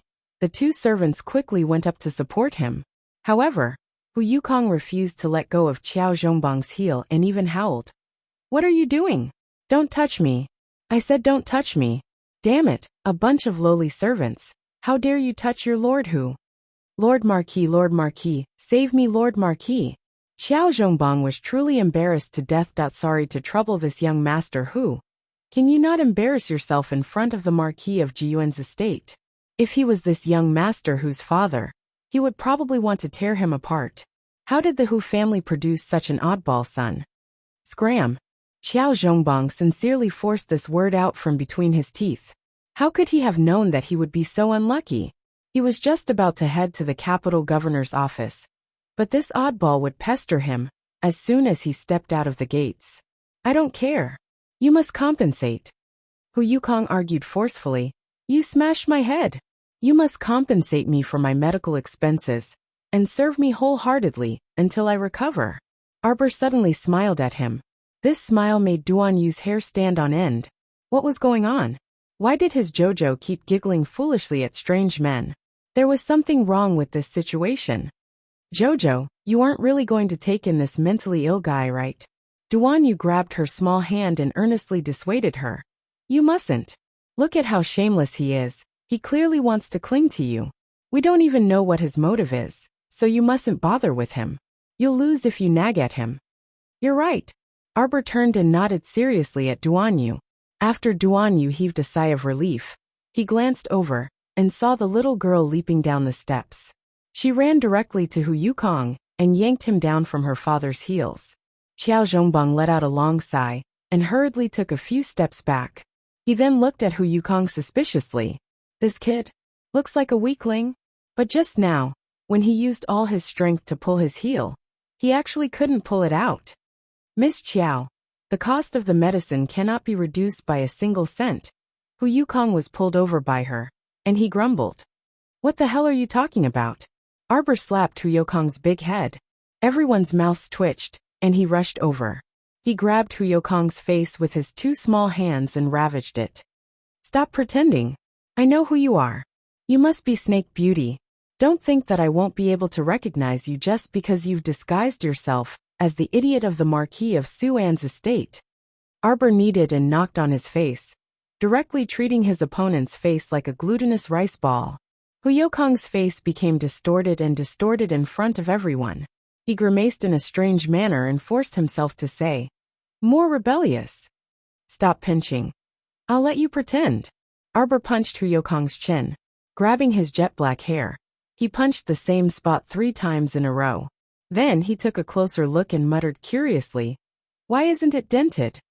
If the person in front of her was Snake Beauty, there would be a flaw exposed by shifting his form, twisting his bones, twisting his meridians, and violently punching the same spot, right?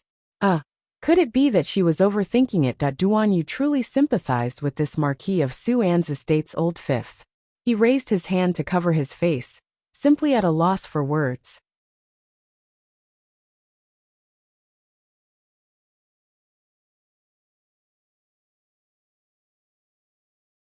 Chapter 899. Xiao Sun and Xiao Lin each had their mouths agape, and it took a long time before they continued to munch on melon seeds. This guy who had his head smashed by a flower pot yesterday was truly quite miserable. And today, he was beaten to this state by Sister. Arbor loosened her grip and carefully examined his chin. It didn't look like he had moved his bones anywhere. You really aren't the Snake Beauty? Arbor suspiciously glanced at the Marquis of Suan's estate's old fifth. She kept feeling that this person was a bit strange. Logically speaking, with his submissive personality, it was unlikely that he would dare to come find trouble with her. Even if he didn't know her before yesterday, it seemed like someone had already informed him of the Crown Princess's identity when she smashed his head. Someone like Hu Yukong, who didn't even dare to let out a fart when he saw His Highness the Crown Prince, still dared to come find the Crown Princess to quarrel? Cough. Arbor awkwardly loosened her grip. Just as she was about to reach out to straighten his disheveled collar, the Marquis of Suan's estate's fifth young master shrunk back with all his might and let out a tragic shriek. "Don't come over. What are you doing?" He covered his chest with both hands, and his eyes were wide as saucers. When he looked at Arbor, even Arbor couldn't resist looking down at her pair of spotlessly white hands. She really didn't want to do anything. Arbor coughed lightly and glanced at Hu Yukong in embarrassment. "It's a misunderstanding, a misunderstanding, a misunderstanding. Young Master Hu, are you all right?" Hu Yukong shrunk his neck and covered his chest as he shouted vehemently, "You smashed my head yesterday. Today, you hit my chin hard. Tomorrow, you want to break my nose crooked. The day after tomorrow, you want to beat my eyes until they're bloodshot." Arbor twitched her mouth, and she quickly reached out to placate him. "No, no, no. Don't come over." Young Master Hu shrunk back like a bird startled by the twang of a bow. Our dear Arbor's hand froze in midair just like that. On the other end, Duan Yu was already laughing uncontrollably. He held his forehead and turned his handsome face away, practically unable to bear looking directly at Hu Yokong's tragic and shocked face. "How about this? I'll give you a bottle of healing pills. Take it, and you'll be fine in 2 days." "Give it to me." Hu Yukong angrily reprimanded him. Arbor was speechless, but he still took out a bottle of pills from his inner world and handed it to him. Hu Yukong hurriedly snatched it over, opened the bottle and sniffed it. Only then did his expression soften slightly as he muttered, "The medicinal pills are not bad." Qiaomu nodded. "Then let's call it quits like this." "No." Hu Yokong's expression was extremely ugly. "You have to be responsible for treating my injuries. Otherwise, I wouldn't have left the Marquis of Jiyuan's estate. Even if this matter is reported to the Great King, you will still be the one at fault." Arbor. Xiao Zhongbang quickly stepped forward to smooth things over. "How about this, young Master Hu? You go home first." "No." Hu Yukong clutched his chest at once, looking like he was about to faint from suffocation. "Don't think of chasing me out of the Marquis of Jiyuan's estate before my injuries recover." Arbor's head hurt from his quarreling, and he turned to Chunying to instruct, Arrange for him to stay in the outer courtyard. In at most 3 days his small injuries will be healed. Humph. Hu Yukong pursed his lips. When he followed the disdainful Chunnying into the Marquis' estate's main entrance, he secretly peeked at Arbor's back. Why did you bring this person into the estate? Duan Yu asked unhappily. He couldn't even enter the inner courtyard. So who was this person so thick-skinned?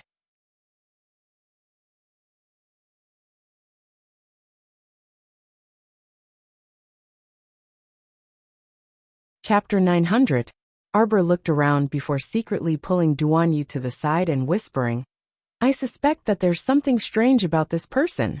Did you just call him a snake beauty? Who is that? Duan Yu also couldn't resist asking in a hushed voice. A pervert. Arbor harumphed. A fellow that I especially want to beat up whenever I see her.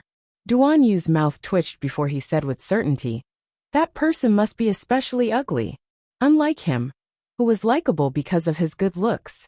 Arbor nodded, and the two of them huddled together and muttered for a while. Xiao Zhongbang wanted to laugh as he watched from behind, so he coughed and said, Jojo, Dad is going to the capital governor's office and will return at noon. Arbor turned to look at Xiao Zhongbang. He knew that Dad must be going to follow up on the Qiao clan's matter, so he nodded and watched him leave. Jojo, then we'll make an appointment. I'll come pick you up in a few nights. After Duan Yu left with a wave of his paw, Arbor sent the 3 little radishes back to the estate and went to beautiful Vista Court to talk with her mother. It just so happened that her mother had finished giving out some orders and was free. When she saw her walking over, she happily waved at her. Jojo, you came at the right time. Mom just wanted to talk to you about something. What is it, Mom? Wei Ziqin pulled her daughter's hand and sat down on the side. Didn't the Qiao clan all go to jail? From Xiaomo's words, it seems that they want to banish all of them from the capital. Mom was thinking that old 6th Qiao's family was implicated for no reason. I don't know if there's any way to bail them out. The Supreme Court hasn't passed a verdict yet. There's no verdict yet, Arbor said dryly. Mom, banishment isn't Emolien's idea, it's mine. I want all these people to disappear from my sight. Wei Ziqin's heart tightened. Then what about your grandmother? Arbor was expressionless. Does Dad also want to bail elderly lady out? Arbor didn't want to make himself feel wronged. This old lady was not much different from her previous life. She caused trouble all day long.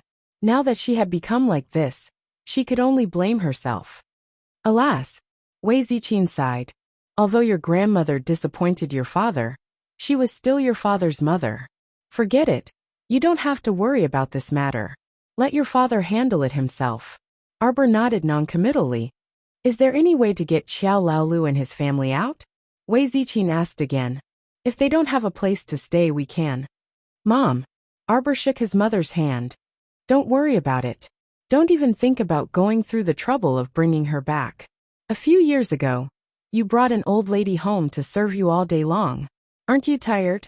Now he had to get some clan relatives back to entertain them. After all, many years had passed, and it was hard to tell what was in a person's heart. It's not suitable for Qiao Laolu and his family of 3 to stay in our residence. Wei Ziqin glanced at her daughter and sighed helplessly. Daughter, we've been neighbors with your 6th uncle's family for so many years. Mom also hopes that they'll have a good life. Okay. Arbor nodded. I'll make arrangements for them. As for the others, Mom, you don't have to worry about them. Isn't it better to let them quickly stay far away from our home? If you're free, you can embroider flowers and raise plants. Isn't that better? Why do you have to bring back some ancestors to worship? Even if you don't find it tiring, I feel tired for you. All right. Wei Ziqin didn't know whether to laugh or cry as she looked at her daughter. Mom knows that you love your mother. Mom understands.